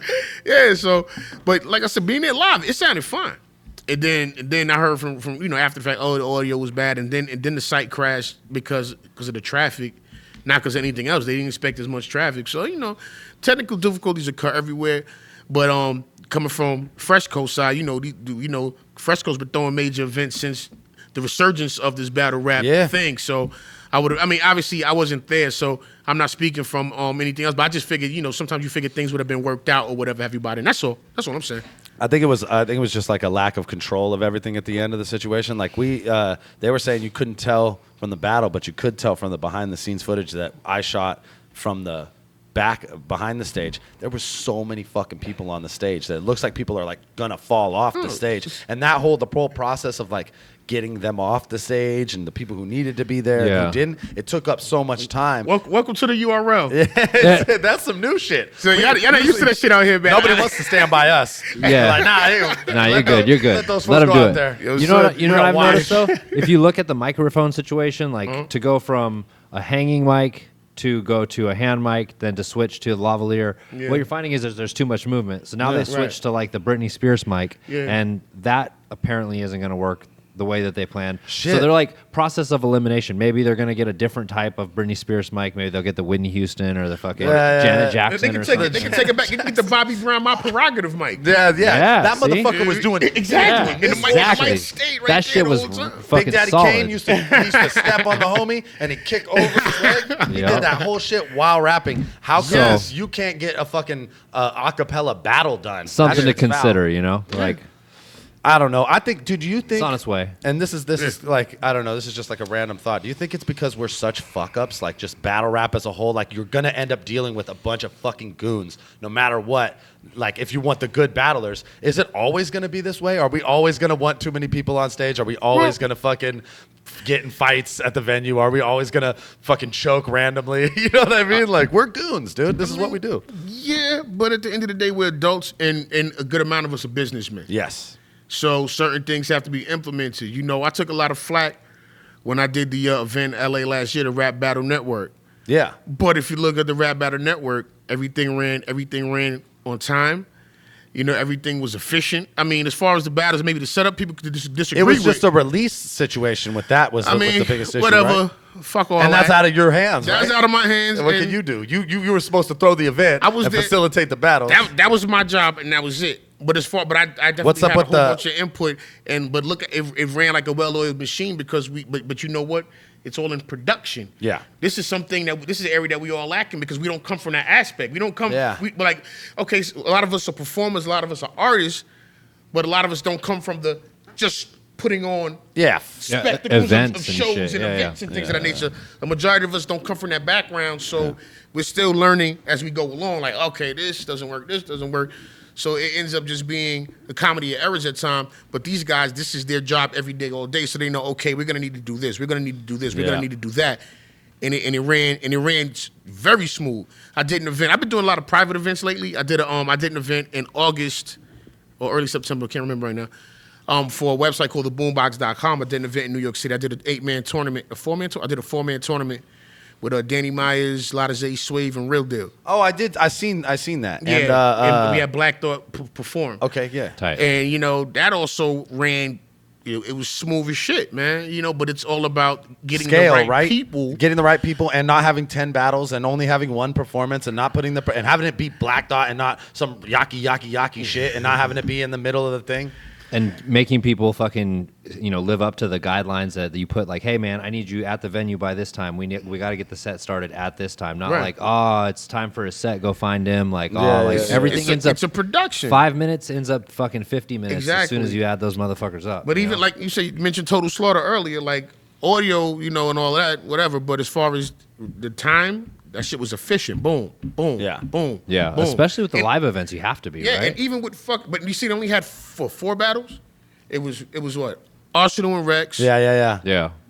Mook and Lux. Daylight and T-Rex. Daylight and T-Rex, and then Oh no, it's Arsenal, Big T, and then Lux and then Hollow. and then the Hollow embarrassment. Stop my time. he said the Hollow embarrassment. I mean, the other dude did whatever he did. The other dude did whatever He he did did. whatever- he Oh did yeah, Hollow whatever. Button. I said Hollow Lux because it was a battle I wanted to remember and not one I wanted to forget. Yeah. But another situation where the industry rapper came in and did basic, and everybody acted like he did dope, and the battle rapper came in and did basic, and everybody act like he did garbage. Ugh, that's the truth of that shit. and it sucks. Hollow won. I mean, the battle Hollow won. was lackluster. Bro, But Disaster won too. Try and tell me Cassidy won with "This is a hair scheme. Don't let it go over your head like hair cream." Listen, that's a bar. It's like I spray cans like graffiti pen. Come on, what is 2006 Time Machine? But my thing is this. I hear you. But I thought Diz was gonna make an example because he obliterated Cannabis. I mean, even if Cannabis would have got his bars off, he still would have got obliterated. But it wouldn't have looked as bad. Yeah. You understand what I'm saying? But with Cassidy, okay, you get what you pay for. Yeah. You that's the Cassidy. That's why I'm like, I don't They understand. wanted I a don't time understand how machine. people are upset at what Cassidy did or how he spit. Because first of all, like I say, you do music, I do music. Yeah. It's like, dude, and sometimes I want to hear intricate schemes and bars and don't deliver. Sometimes I wanna hear, I'm "I'm in love with the cold. Exactly. So what the fuck is the problem? So everybody that battles has to have the most intricate schemes. Nah. Yeah, first of all, I'm tired of this fucking scheme shit now, any fucking way. You know what I mean? But so everyone has to spit that way. Yo, people know Cassidy from the music, well, from the alleged battles he's had, because the only one I seen was when he the freeway thing. I mean, I know he was out there in the street doing it, but that was pre-footage or whatever. Yeah. But this is the Cassidy that everyone knew and loved. And he did exactly what he does on record. So why motherfuckers mad at the head scheme? And I got. We said 9 with the thumb. 9. Man. I'm holding up 9 like dude that lost his thumb. I'm holding up 9 like a dude that lost. Boom. See, I'm not mad at Cassidy. I'm mad at the way the world reacts to that. I'm mad at that. I'm mad at the world's Well, reaction. like we were saying, most people are sheep. Like what the fuck? Yeah, And like we were saying, the casual fan, the casual fan. You know, they know disaster because of the battles you put in, but these motherfuckers, the hip hop fans, they're gonna come in Cassidy, regardless of what people think about Cassidy. Cassidy has a long history. Cassidy has a good sound scan history. Cassidy's been out for a good decade with strong affiliations through the Rough Rider camp, Swiss Beats, Full Surface, you know what I mean, the whole Philly thing, Beans, and so he's connected. Like even when he was out there, he's out there with Compton Menace. He's out there with motherfuckers in LA don't be out there with official dudes. Yeah. So it's like, all right, like he's gonna bring a different. I mean, that's the whole thing with the quote unquote established, with the quote unquote established rapper going against the just battle rapper. Of course, he's gonna bring a whole other air, a whole other eye onto it. So those motherfuckers, the casual fans, gonna say, well, especially as long as he doesn't choke and die, there's always gonna be he as long as you don't pull out a notebook. And then Diz doesn't do what Diz does, right? So then that's gonna go against you too, because Exactly. like all the battle fans are gonna be expecting that, like Right. they're expecting Cassidy to do better than he's gonna actually probably do. So- but the Diz shit is the other way, so it's like they both kind of.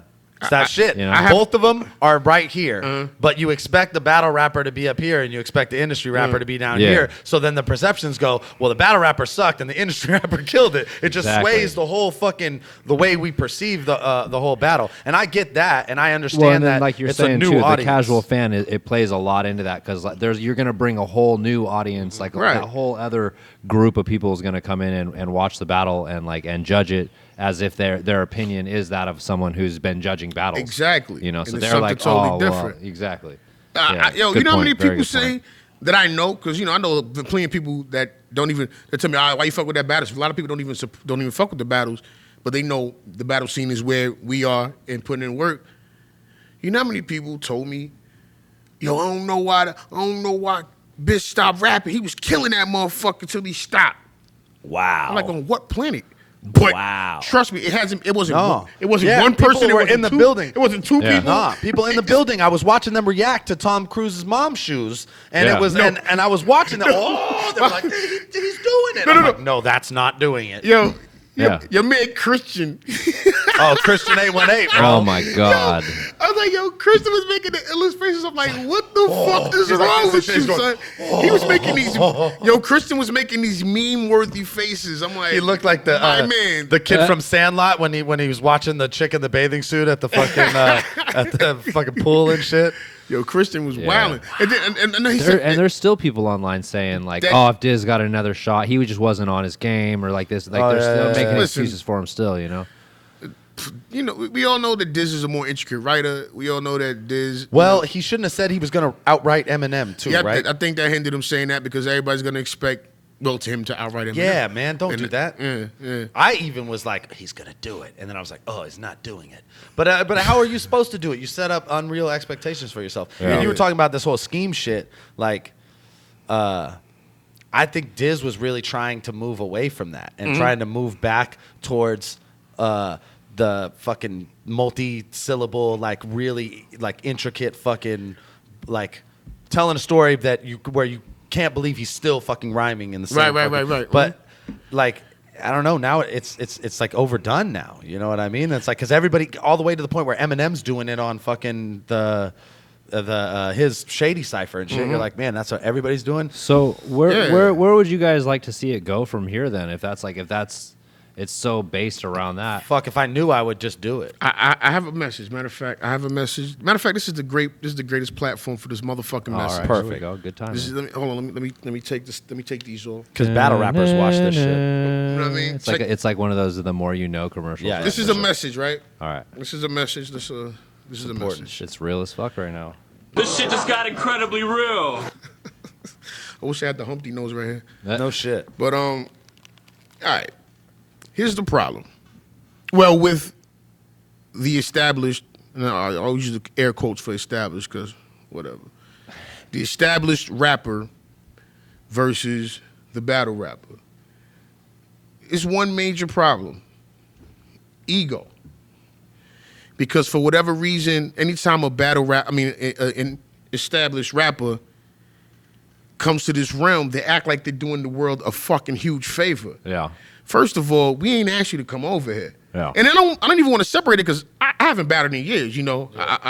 Nah, man. Music, You have every right to sit here and say we didn't ask you to come over to our shit. I didn't bite my tongue. I definitely meant what I said, but it's like I just want to be a division. Like, okay, this is the battle world versus that. It's not. Well, in my mind, it's not a division because I tour all the time and I don't spit battle rhymes at all. So you know what I mean. But it is a platform that we created that they want to be on to launch their shit. Yes, because your shit ain't popping like that no more. And I'm saying this to everybody and nobody. So I'm not pointing anyone out in particular, but I'm talking to each and every one of y'all that's done it and will do it afterwards. That noise. We good still? We good. Okay. Yeah, so my thing is this. All right. You act like you're coming down off the mountain with the 10 Commandments in your hand and shit. You feel me? And you're giving us a gift. No, we're giving you a gift by listening to you. You understand what I'm saying? And being that they've attained certain varying degrees of success in the music industry, they feel that automatically puts them ahead of the pack when it comes to what we do. And as it's been proven every damn time, it's not the case. So my thing is this: you may have, put in work years ago or whatever have you, and that's perfectly fine. We appreciate it because honestly, back in the day, that's what everybody did. Most people that that eventually put out music, years ago, had to go through rigorous regimens such as battling, freestyle. Those elements aren't really prevalent now as far as people trying to get on. If you listen to these motherfuckers rap. But, people had to have done it at least a few times before they, try to step out and venture into the world of making music. So the thing is, you come back here and your ego won't allow you to believe that you're not as good as you think you are. Do you think that, partly because of I notice music fans versus battle fans, Mm-hmm. there's battle fans will straight up tell you fucking suck, and music fans will always tell you are fucking awesome. Even when you suck. Right. So because an overly inflated ego because of the environment. No one's ever told them they were shitty, whereas we get tweets about it every day. Right. Well, possibly. I some of them get shitted on. Yeah, right. When they put their emotions out there. Yeah. But the thing is this. All right. They're great, of course, great lyricists. Cassidy was, when he first stepped on the scene, everyone was going crazy over Cassidy. When I was coming up, when I was a youngster, when Cannabis came out, people were arguing that Cannabis was the best rapper ever. It's funny, if I say that now, people would probably laugh. And that's no disrespect. I heard that. People would be I remember "What?" that shit. But there was a time where people people were like, Cannabis is better than Rakim. Yeah. You know what I mean? And you can argue that shit.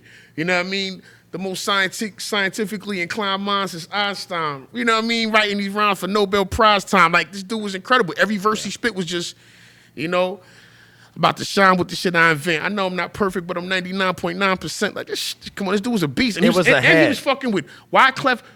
This is right off of the score, and them selling like 1 billion records. And you're Wyclef's protege. You had the world in the palm of your hands. Yeah. So there was a time where people were actually saying that Cannabis was the best MC out. People always talk about Joe Budden's writing, he's dope or whatever have you. He has a dedicated legion of fans, and then the Slaughterhouse shit helped him out as well. Yeah. You know what I mean? Going up north to Canada, Mad Child. Yeah. Oh yeah. Bax War. You know what I mean? Battle Axe Warrior shit. What up, Mad Child? How you doing, bro? No, and he definitely like I kicked it with them at Ether and shit, and it was crazy because we were talking about he didn't have a fucking Twitter when we started that battle. I was like, yo, you need to get a Twitter and shit, because he had literally like he was just like, yo, I'm fucking out of rehab, I'm fucking doing this shit right, I'm doing my life right this time, and like that was like a big first step of it. It's not like he wasn't gonna go on to do all of that shit anyways, but he definitely like, in the most appropriate way I've seen anybody out of all of the quote unquote fucking industry or successful or fucking upper echelon rappers. And I guess he's arguably the best. Like he did it the best. He did it the best. He definitely. And he did his own thing. He went in there and fucking spit wizard spells. Yeah, and shit. I He did his own fucking off thing. this shit. I was speaking to him about. We were in Colorado like 3-4 weeks ago. And we spoke about you and shit. So shout to Mad Child and all that. He's what the up, bro? man, and I think that he did it in the best way, and he was able to like relaunch his career through, not like entirely through battle rap, but he used that as like a starting point to like to let everybody know I'm fucking back. And that's what it is. Like the views that we have are amazing. You know what I mean? Especially from the proper platforms. But I went off on a fucking tangent. Let me get to the root of this fucking message. Go ahead. Battle established rapper. You consider yourself, an MC. Look, if you want to equate battle rap to sports, whether it be basketball, football, baseball, fucking badminton, rugby, highlight, you know what I'm saying, water polo, whatever the fuck it is you play, right? There's an off season, right?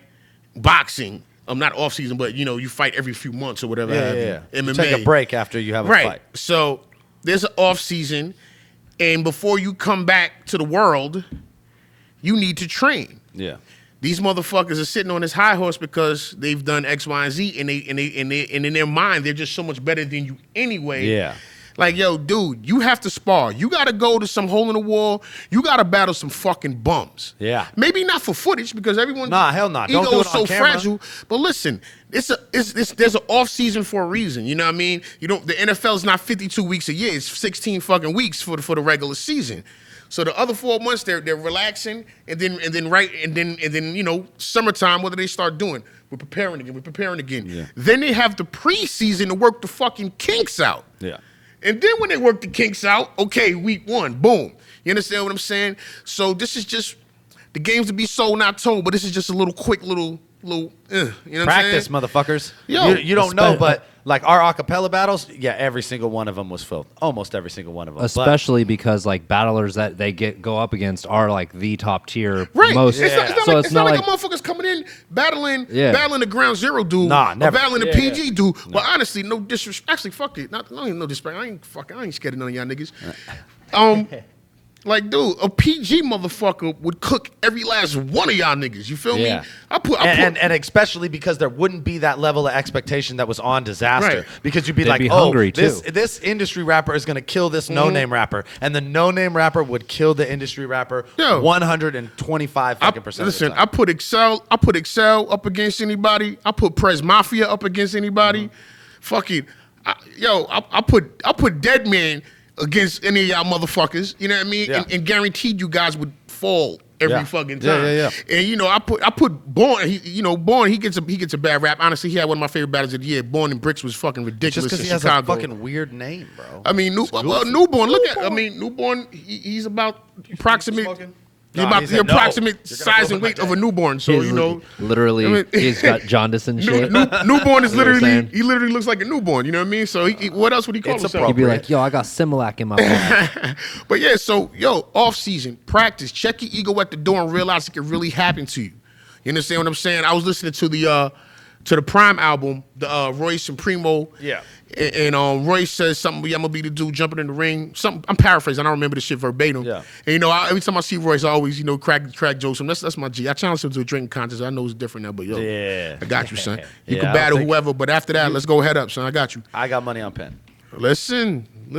But now, so Royce had a line about I'll be the guy jumping in the ring. I'm paraphrasing, whatever he said, but something he said that he'll jump in the ring and battle.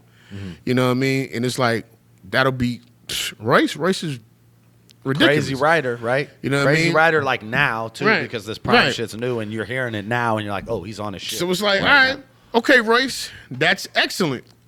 Don't do what your boy did. Yeah, don't You jump in understand with what I'm the saying? fucking best in the world. Yo, and you spar with M, and M is still a ridiculous fucking writer to this day. Yeah. And Royce is one of the best writers in the past 15 years of hip hop, from Bad Meets Evil and all of that shit, from then to now when him and M were both he's on, always on Game Records and all that shit. You know his what I mean? name's always getting thrown in the ring Royce for best writers, Royce for is sure. incredible, and he he ghost wrote and all that shit. But this is something different. So listen, Royce, you said that. Battle some bums. First of all, you're in Detroit. You got, man, your scene is ridiculous right now. You got so many fucking dudes. I mean, obviously you rock with Marv and Calico. Yeah. You know what I mean? Shout to Mo Dirt. You know what I mean? We got Team Homie out there as well. You know what I mean? Mac Myron.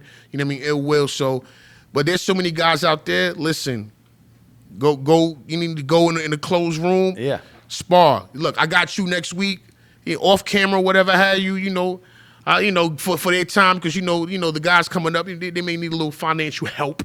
Throw them a little something. Or put them on a show. Or Something. like that. It's a barter system. We can do the barter system. Because that's what we like. Hit up Will, hit up Marv, hit up Quest. Yeah, hit you up know Marv what I for mean? sure. So I got, and we're gonna spar whatever, just so you can work the kinks out. Don't think it can't happen, and have a motherfucker go at you as severe as possible, because you have to be prepared for every which way. And Don't the hold no angles. punches. And the thing is like, I know what people are going to say to me because I've done fucking 70 acapella battles. Exactly. You don't know what motherfuckers are going to say to you. So if you really like get into it and work with, you can't write with motherfuckers, but you have to build with motherfuckers that are writing. Right. You know what I mean? And who better to get at you is somebody that has history. Yeah. Because motherfuckers are always trying to dig dirt.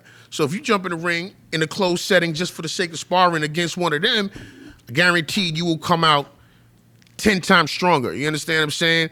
And you can pick and choose to see what works, see what doesn't work. I thought there's plenty of times, like even from performing music and shit, like I write a bar and it's like, yo, I get on stage, yo, this bar's gonna kill. And you say that bar and they're like, and then you say like a stupid setup and they're like, oh, I'm like, that's not even what I was trying to say. I'm trying to get to that. Yeah. But you never know. Yeah. I mean, you can for the most part you can predict, but sometimes that doesn't work. So you think this is gonna work? Okay, I emphasize this. Next time I emphasize that. Oh, that's a great writing structure, because if you really did that shit and you could use all the bars that you wrote that were good Exactly. in any battle, And and listen. they hit because you were with battle. Oh shit, we're serving it. Stop, Pen. We can't give these fucking industry rappers too much game. Giving you too They're much, gonna man. come in here Because and you're kill gonna us. do it, and you're not gonna give us no fucking credit at all. Because that's what y'all do. I gotta ask you a question then, because you say you haven't battled in a while. Like, I cook direct though. That's my gym player. Like how all these industry rappers are watching all these battles, and you think that it's like type of that shit, like where you're watching a fight or something and you get all hyped on it, and you're like, I can do it, I can do it, and like they're already overly inflated. I'm glad you said that. I'll let you finish. I'm sorry. So do you think that that's partly what causes them to think they can jump back in? Of course. And then like that just sets it all off. Like it's not the matter of like whether or not they can write, they just already assume that they've got it because exactly that's what you're saying. Because they battled someone in And fans 1901 and social media will push that shit to you too, because they'll be like, okay, these fools are doing this. Can you do this? You know what I mean? Course And you're then like, you gotta, I can do that shit. And then you say, yeah, and then like, oh, well, prove it, because there's a platform for this shit. That's why I always say, like, if any of these like real big battle rappers had any kind of industry fame and any kind of other industry rapper came at them foul, you just be like, oh, well, let's battle, motherfucker. Let's not make a bunch of diss songs. Let's not fight at the club. Let's just battle, because that's what we do. You think that like them watching that, you were going to say something? Nah, you said people, doing one thing and then leading to that. I could do that. Perfect example. Remember when Kimbo was coming up? Yeah. Oh, yeah. See all the videos, Kimbo was fucking people up, splitting their shit all sorts of which ways. Yeah. Giving them all. Making their eyes fall out and catching phase left and right. You know what I'm saying? Fucking fools up in the backyard. Right. So then it's like, all right, I'm fucking these dudes up in these little backyard brawls. I'm going to your block. Y'all fight you, whatever, throw your bread up, whatever. Yeah. And then, okay, now you want to be, okay, you're so nice, let's jump into MMA.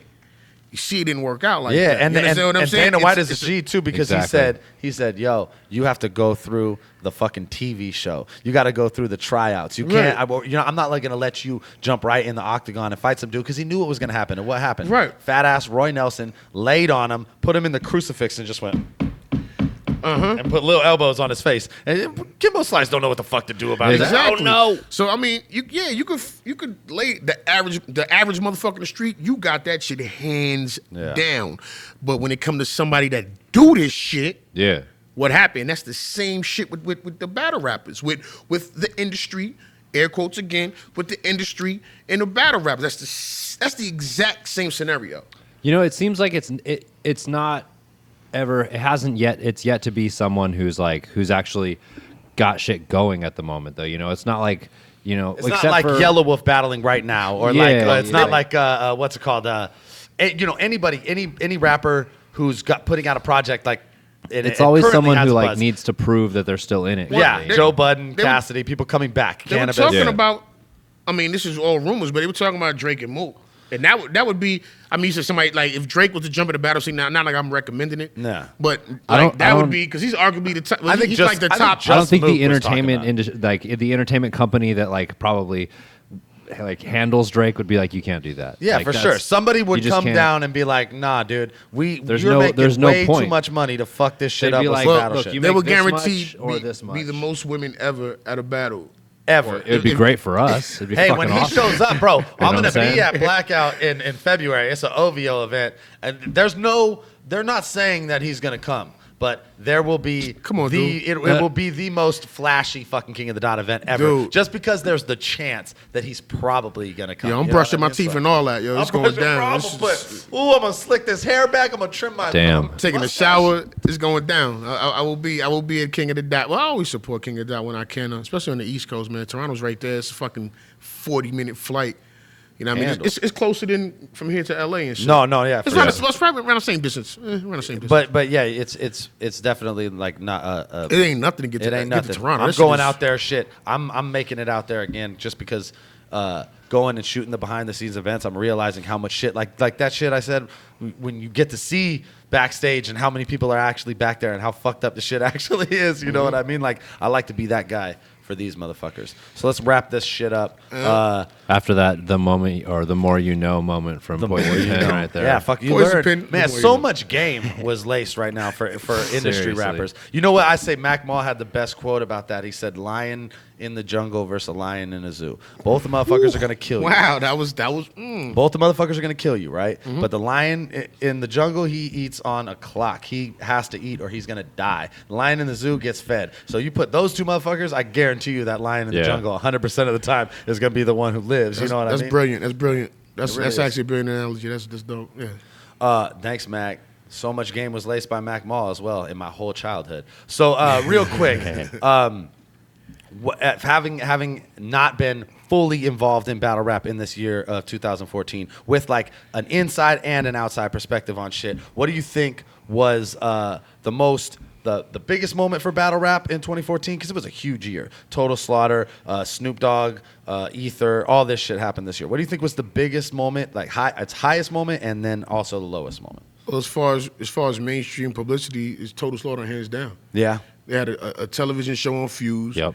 Had an event with 2,000 people there. I mean, what occurred during the event, that's another story. But questionable. That was definitely, as far as the public's opinion, the public's eye, that was definitely the highest point for battle rap in a year. You know, and it's funny because almost every major event kind of was like had issues.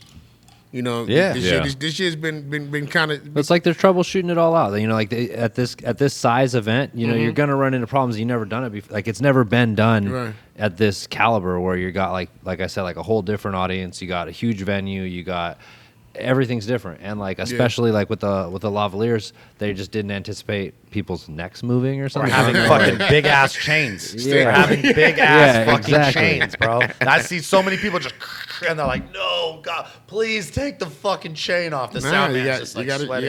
You gotta show the jewelry, man. And then, so what do you think is the lowest moment of the whole situation? The lowest moment of the year in battle rap. A lot of social lows. I mean, I guess another thing, the low point, I guess, you know, in the public eye again would be, I guess that would be the disaster math situation. Yeah. Keep talking about the bullshit over and over, but I guess, you know, you asked me. Hey, fucking highs and lows, bro. Yeah, and this shit wasn't even that long ago. That was in the summer, man. Yeah, it wasn't even like at the ago. beginning of the year. So Yeah. Yeah, I would agree. Well, another. Another low. There's actually Let's a lot of lows in battle rap this year. This shit was very low. It was a very low. It was low year. somehow more people were watching than ever, and we were the suckiest we could have ever fucking possibly been. Oh my goodness, me included. I really feel terrible about that. Yeah, I mean, there's been great battles that occurred this year. I mean, most of the battles I enjoyed were the sleepers, man. Like one of my favorite battles this year was like I tell you earlier, Born in Bricks Bellevue, man. Okay. That battle was. I think widely and voted on multiple other kind of blogs, Daylight and Chilla Jones was the battle of the year, I think. Daylight and Chilla was dope. That was a great battle, yeah, right? That was this year. Oh shit, yeah. That's a great battle though, right? Yeah, And there was there's no weird fuckery about it. It was just a good battle. Both people came, both people showed out. People have different opinions about who won. Mm-hmm. It definitely kind of did a lot for Chilla. You know, Daylight did a lot of other shit that did shit for himself. But I feel like Chilla, that battle put him on the map. So. Yeah, so big ups to Chilla. That battle was great. Yeah, I mean, what else, man? There was another battle I was really fond of. I mean, there's a lot of individual performances that I've been. There's a lot of great performances this year. I'm glad that there's been a lot of breakout MCs because sometimes the top gets a little stale. Yeah, man. And so shouts to the people that are coming up and taking theirs, So shouts to, Danny, shouts to Rum. You understand what I'm saying? Unfortunately, rest in peace, Young B. man, because he was definitely one of those dudes that I would have said right there. Yeah. You know what I mean? Rest in peace, shouts Young out B. to Danny, shouts out to Rum, shouts out to Young B. Yeah. You know what I mean? Definitely, there are some new names coming in. The younger, hungrier dudes, they're like a lot of the other dudes are Save us. They're getting complacent. They're getting Save us. fat. We're ruining battle rap. Don't let us do this. Yeah, so I mean, shout to my young bulls, man. You know what I mean? Shouts to Excel, you know what I mean? And guys are putting in a lot of work, man. So, they got to put the fire up under the OG's ass. Either that or, they're going to run you the fuck over, man. Just fall to the wayside and let them carry the torch. So, I really appreciate the younger guys coming up, man. Big K been on a fucking roll, man. Yeah, Big K, I think a lot of people called him Battler of the Year. We can argue that. He's been killing it. Yeah, him. I kind of gave it to Clips. I feel like Clips. That's like the automatic one. That's the automatic one. Yeah. Clips as far the public guy, as far as the active, the battle rap, the most. Clips worked the most. I feel like. Yeah, I feel like he did more than. But Big K did nothing but good work. As far as top tier, and I hate that phrase nowadays, but you guys know what I mean. You guys follow battle rap. Yeah, Clips is definitely that man. He's arguably the best guy out. He's BS'd a few times. Yeah. But when you work that much, you know what I mean? Like, and even his faulty shit, he can freestyle. If the average fans are passable or like Clips' the people that are freestyle game is impeccable. It's pretty damn good. I'll say it's that. good at moments. It wasn't great against Corey Sharon, who had the best year in battle rap. As far Clips, as I'm concerned. I told you, man. He got mad. Clips got mad at me. I said, yo, man, Corey might fuck you up. He got mad at me. He's like, yo, fuck you. Now Clips is my G. And I told Sharon. Well, matter of fact, I say it I'm dropping jewels again. I told Sharon, man. When Sharon comes to Brooklyn, man, I let him kick it with me and shit. I take him to the hood. I took Sharon through Bed-Stuy. Tight. You know what I mean? I took him to own week. Sharon's got to see the world, man. Yo, he's the future of this shit. No bullshit, man. It's so funny. Like, he's just walking around with me in Brooklyn. Brooklyn is home, so it's like it's like you out here. You feel me? It's like, yo, Penn, da-da-da. So all over wherever I go, and the funny shit is, he was surprised because some people knew who the fuck he was. Oh, they were like, and this is before. Yeah. This is before he taped the BET cipher. Yeah. So like I'm walking through I'm taking him through the mall and shit. I can't remember what I was doing. Just strolling through the hood. Motherfuckers are like, Sharon. Like, we're on a fucking train. I'm like, yo, we taking this. I'm trying to show him the real authentic New York City. And like, he got called out at least 6-7 times. Yeah, that's awesome. He was like, yo, wow, I didn't know people fucked with me like that. I'm like, dude, they fuck with you, man. You're dope, man. And you're like a big, tall, goofy looking motherfucker. So we can spot you out. That helps though. Yeah. But Sharon is a breath of fresh air, and that proves that everyone, even though New York City is like the home of URL and Trap House and Block City, Jersey, but it's still in the New York City metropolitan area. So it's like street. It's pretty much street rap. But people realize that it's not, people in New York want to hear more than just that. Like I remember when I booked Aquas and Ron and shit, man, and people were really excited. Aquas didn't show up how he's supposed to. I'm still mad at that, man. Yeah, man, it happens. But people were so excited, like, oh shit, you bringing Aquas out here? Yeah, people really wanted to see Aquas. Yeah. You understand what I'm saying? And so it's Well, not it's something way different, right? Like if you live on the East Coast and like West Coast cats are all white the way kid on from the other Stockton is like as far from anything you're gonna see in at home as possible. So I imagine like I'm the same thing for me, like in the Philippines. Matter of fact, Dirtbag Dan, that's matter weird. of fact, oh, that shit keep tripping me out.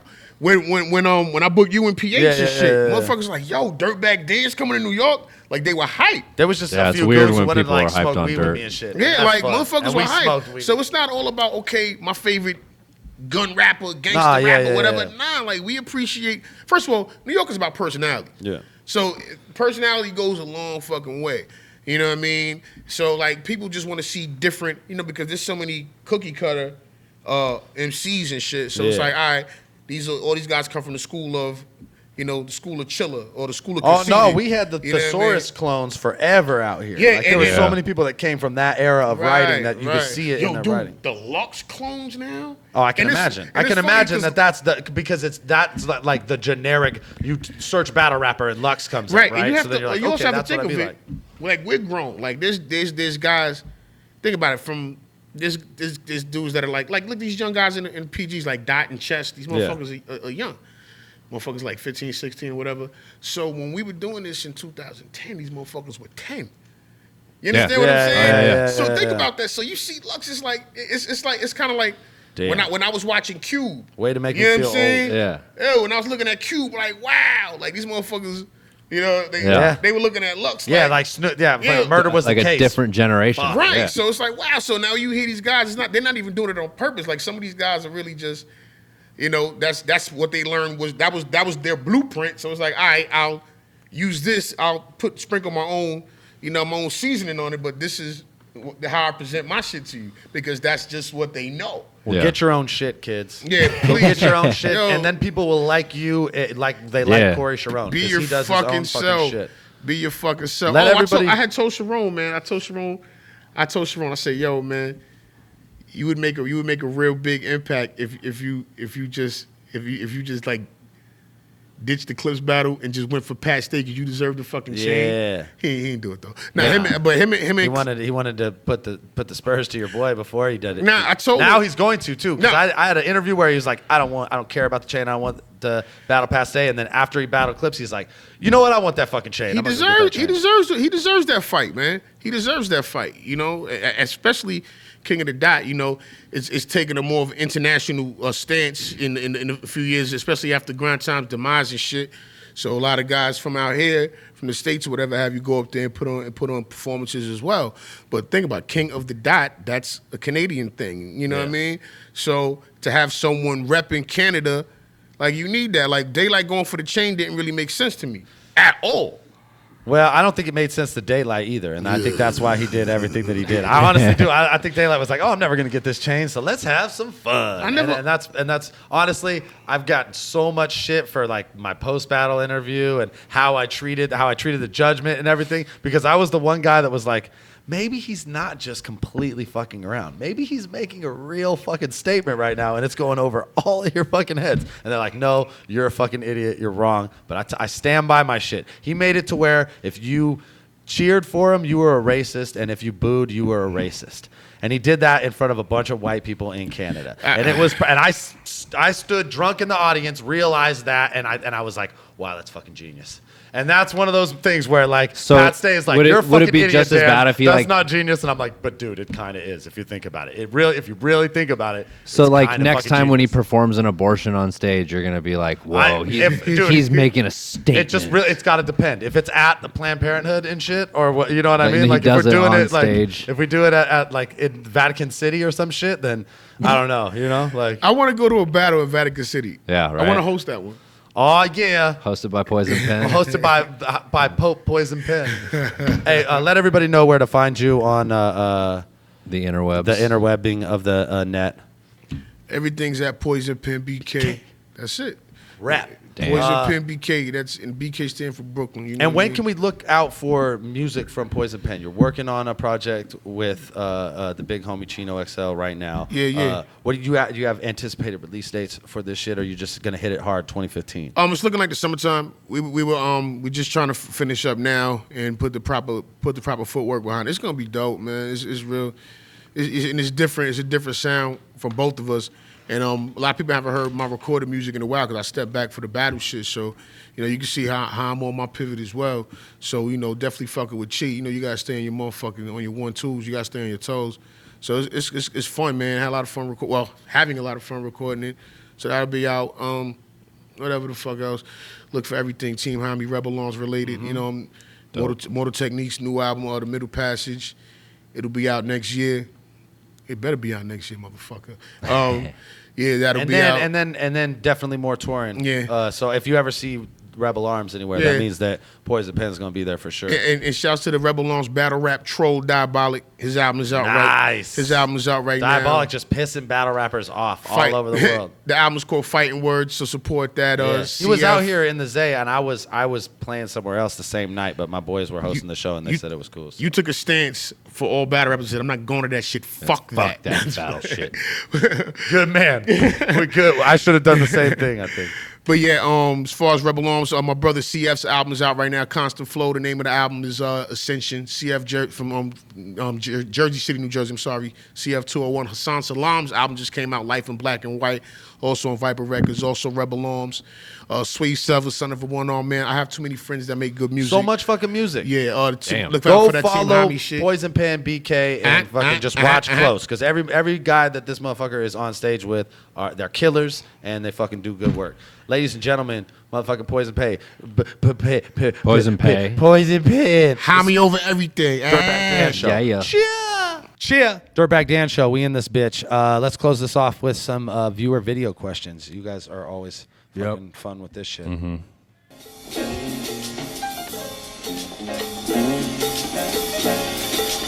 Dirtbag Dan, and friends of the Dirtbag Dan Show. Yeah, this is Copacetic at the Rap Battles show. Okay, so anyways, here's the site. Super dope. We got all the cool stuff. Most recent events, battles from those events. Hey, that's great discussion and cool community, and we discuss all sorts of stuff. The thing we discussed today was questions for the Dirtbag Dan Show. Here's a question from user Matty Hits Drums. Question for Caustic. Caustic, I think the battle between you and Arcane is still very much in demand. I've heard you say it would never happen, and I've heard you poke at the possibility. Do you rate Arcane as a top-tier battler, given the amount of upsets he's pulled against big names alone? I think if you did battle, it could either rid Arcane of the bargate that preventing any advancement from him, or destroy him for good. You can only read it like a Either way, as a fan of you both, This is Lord of the this is Rings. the battle I want to see. Lord of the Rings or something. All right. Okay, so That was the Copacetic- whole question? Wow. The whole question was basically asking if Caustic would battle Arcane. If that, how many fucking times are we going to answer the same fucking question on the show? I can do this. Caustic's not here, and I could do this. Yep. No! He said no 12 different times on No! this show.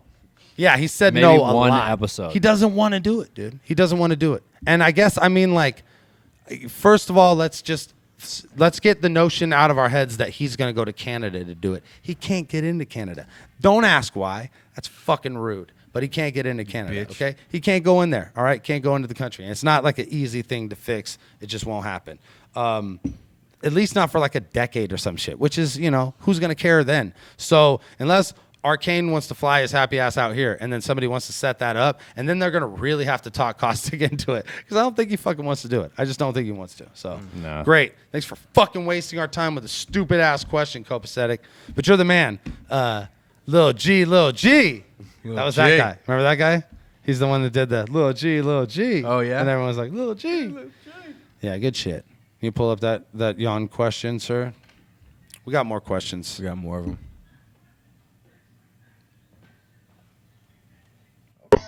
Oh, it's the Irish roster. Yo, Irish Rasta. Thought I'd get in one last question before the end of the year, and I head off to South America, so I won't be asking any more questions. But just a simple one, guys. Just wanted to ask, what is your favorite memory to do with battle rap or just rap in general? And, again, as always, thanks for doing the show, guys. Have a good Christmas and a new year. Peace.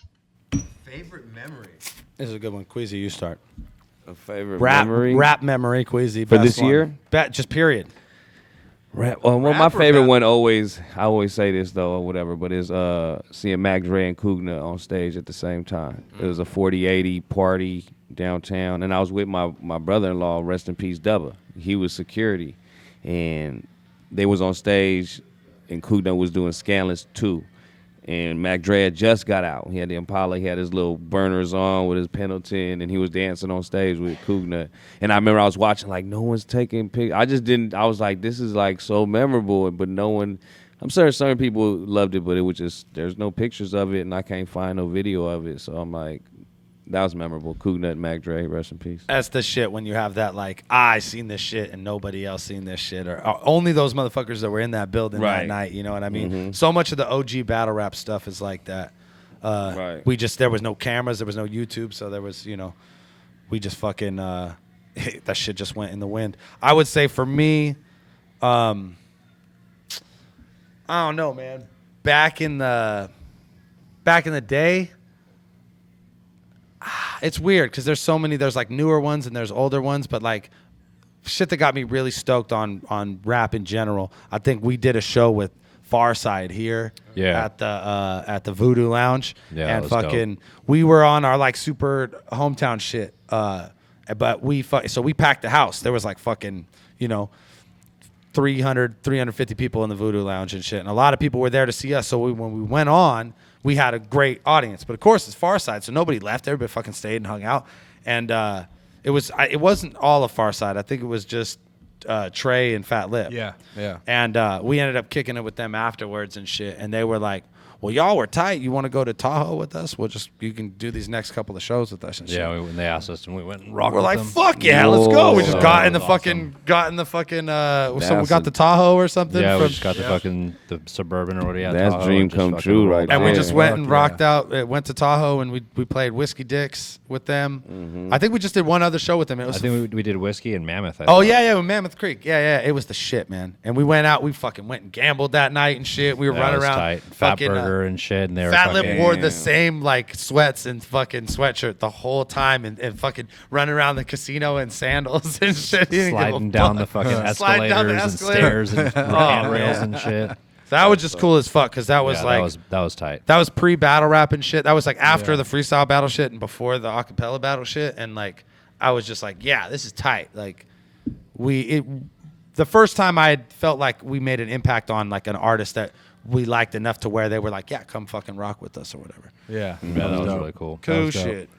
For me though, I was actually going to mention another moment at the same club because that club had such an impact. Fuck yeah, Voodoo. Just that whole club scene. in general. We played everything out here. here. Yeah, everything we've done. But I believe we got called on a Monday about doing a show on Tuesday, a secret show, kind of a secret show with Mos Def. Yeah, that was tight. All of a sudden he was in town.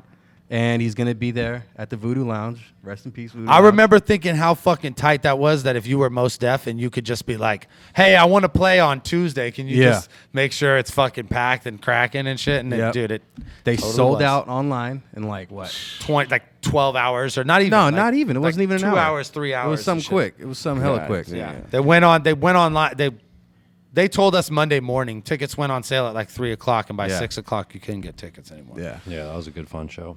That shit was crazy. Yeah, that was just a real surprise. Met Mos Def and he was to. super cool, but we didn't like kick it or anything like we did with Farside or whatever. But just that was way more about the audience and being able, because it was a way different audience than we usually rock for too. It was like, you remember he just like went up there and played a bunch of songs and like clapped and danced on stage for like 30 minutes. It was wild, and it was still cool. Like, no, I don't like not even to say that like it was a bad thing. It was weird because everybody was vibing so hard that it was like it was still tight. Yeah. That was one of the few shows we all ran straight from the stage to the crowd. Yeah. Straight up. I thought you were gonna say to the bar. No. That too. Yeah, but yeah, we actually came and watched the show. That's kind of awesome. Yeah, we stuck around and checked it out. What about you, Skylar?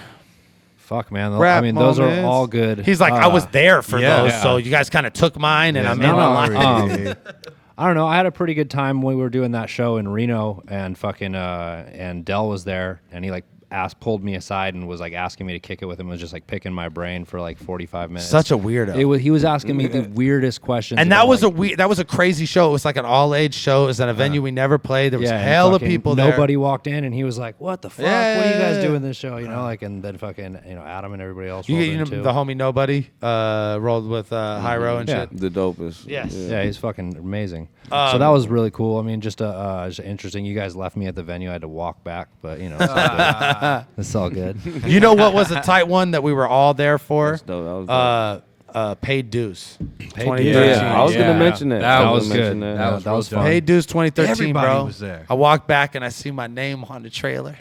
How about that How shit was about that? gangster. Just kind of looked at it for a minute. And was like, Just walking around, seeing Daylight backstage, and then Freddie Gibbs. oh yeah, running, Yeah, seeing, yeah, seeing yeah. Sugar Free All like the just time. run by hella fast because he was supposed to be on stage, Yeah. and then everybody, every dude was How do like, you run? How do you run?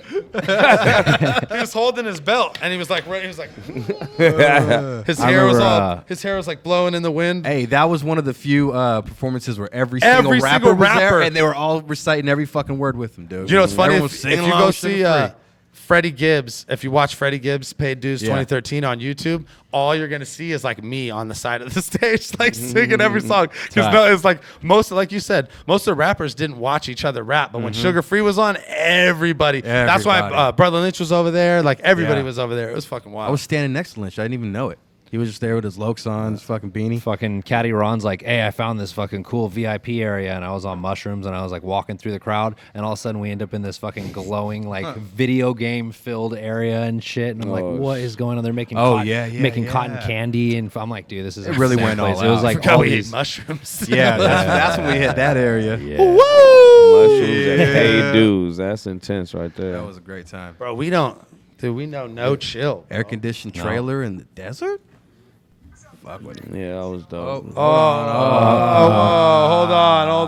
on. We got one more question. Doing too much. What is it? It's supposed to be HDMI, isn't it? Yeah. I don't know. This fool's freaking out. Apple do TV's freaking out, bro. You're in. Edit time. There it goes. Oh, am I in? Oh, dude, it's that Skylar. It's that it's that fucking guy. dickhead. Oh, Maybe no. it's a serious question. Okay, let's see. It's probably Let's see. serious. Let's see. Come Let's see. on. It's got to be. What's up, Dirtbag Dan Show? It's Logan again from Canada. Hey, Logan. Just want to apologize. Last week I might have been a little bit rude to that technical SoulCon looking fucker there, Tyler Skylar? Tyler G. If you want to push your buttons all day and do your little drawings and tattoos and like spill beers, then that's your thing, man. If that makes you happy, do what you do. But I got a new question. He's serious. Who's got the best beard? Is it Dirtbag Dan, Jesus, Chewbacca, or Chuck Norris? That's it. Have a good day. Man, you suck, Logan. That was a stupid question, Logan. And the answer's real simple. Chewbacca has no beard, first of all. yeah. First of all, the answer's real First and simple. foremost. Let's get that Let's out of get the way that out the before we way. even get to the question. Thank you. Chewbacca is a beard. He's Can we not, just He say, is a beard. Can we say emphatically that it's Chuck Norris beyond a shadow of a doubt? How many times in your life you think you've been asked like a fucking stupid ass question like that? Whose beard do you think When you're comparing all the beards, if it was like your beard versus like Rick Ross. I don't like you talking about my friend like that, dog. ZZ Top. It's kind of fucked up, Logan. I don't know what your problem is with Skylar. Maybe you should lay off. Maybe next time you send a question in, maybe you don't have to be so mean to Skylar. Draw Maybe the you little could be- tattoo. You know what? I told SoulCon one time, I was like, how come I look like the less successful younger brother of you and your little fucking, because he's wearing his little cardigan with his little button up and shit. I was like, it looks like I still live at home and you're out like have a job and you like call home and you're like, God, Skylar, just fucking move out. Mom and Dad are tired of you. Get it together, Skylar. So yeah, no offense taken there. You got any buttons for that guy? For Logan? It's fine. You know what? This shit just got incredibly real. Shit just got incredibly real, Logan. That's been the Dirtbag Dan Show for the year of 2014. Yep. We thank you guys very much. for rocking with us. And we're going to do something special next year. We're going to hit you with the schedule for everything we're dropping on this channel for the whole month very soon. So stay tuned. Yeah. Subscribe, motherfuckers. Choo-choo. Happy New Year's. Happy holidays. We love you, motherfuckers. Goodbye.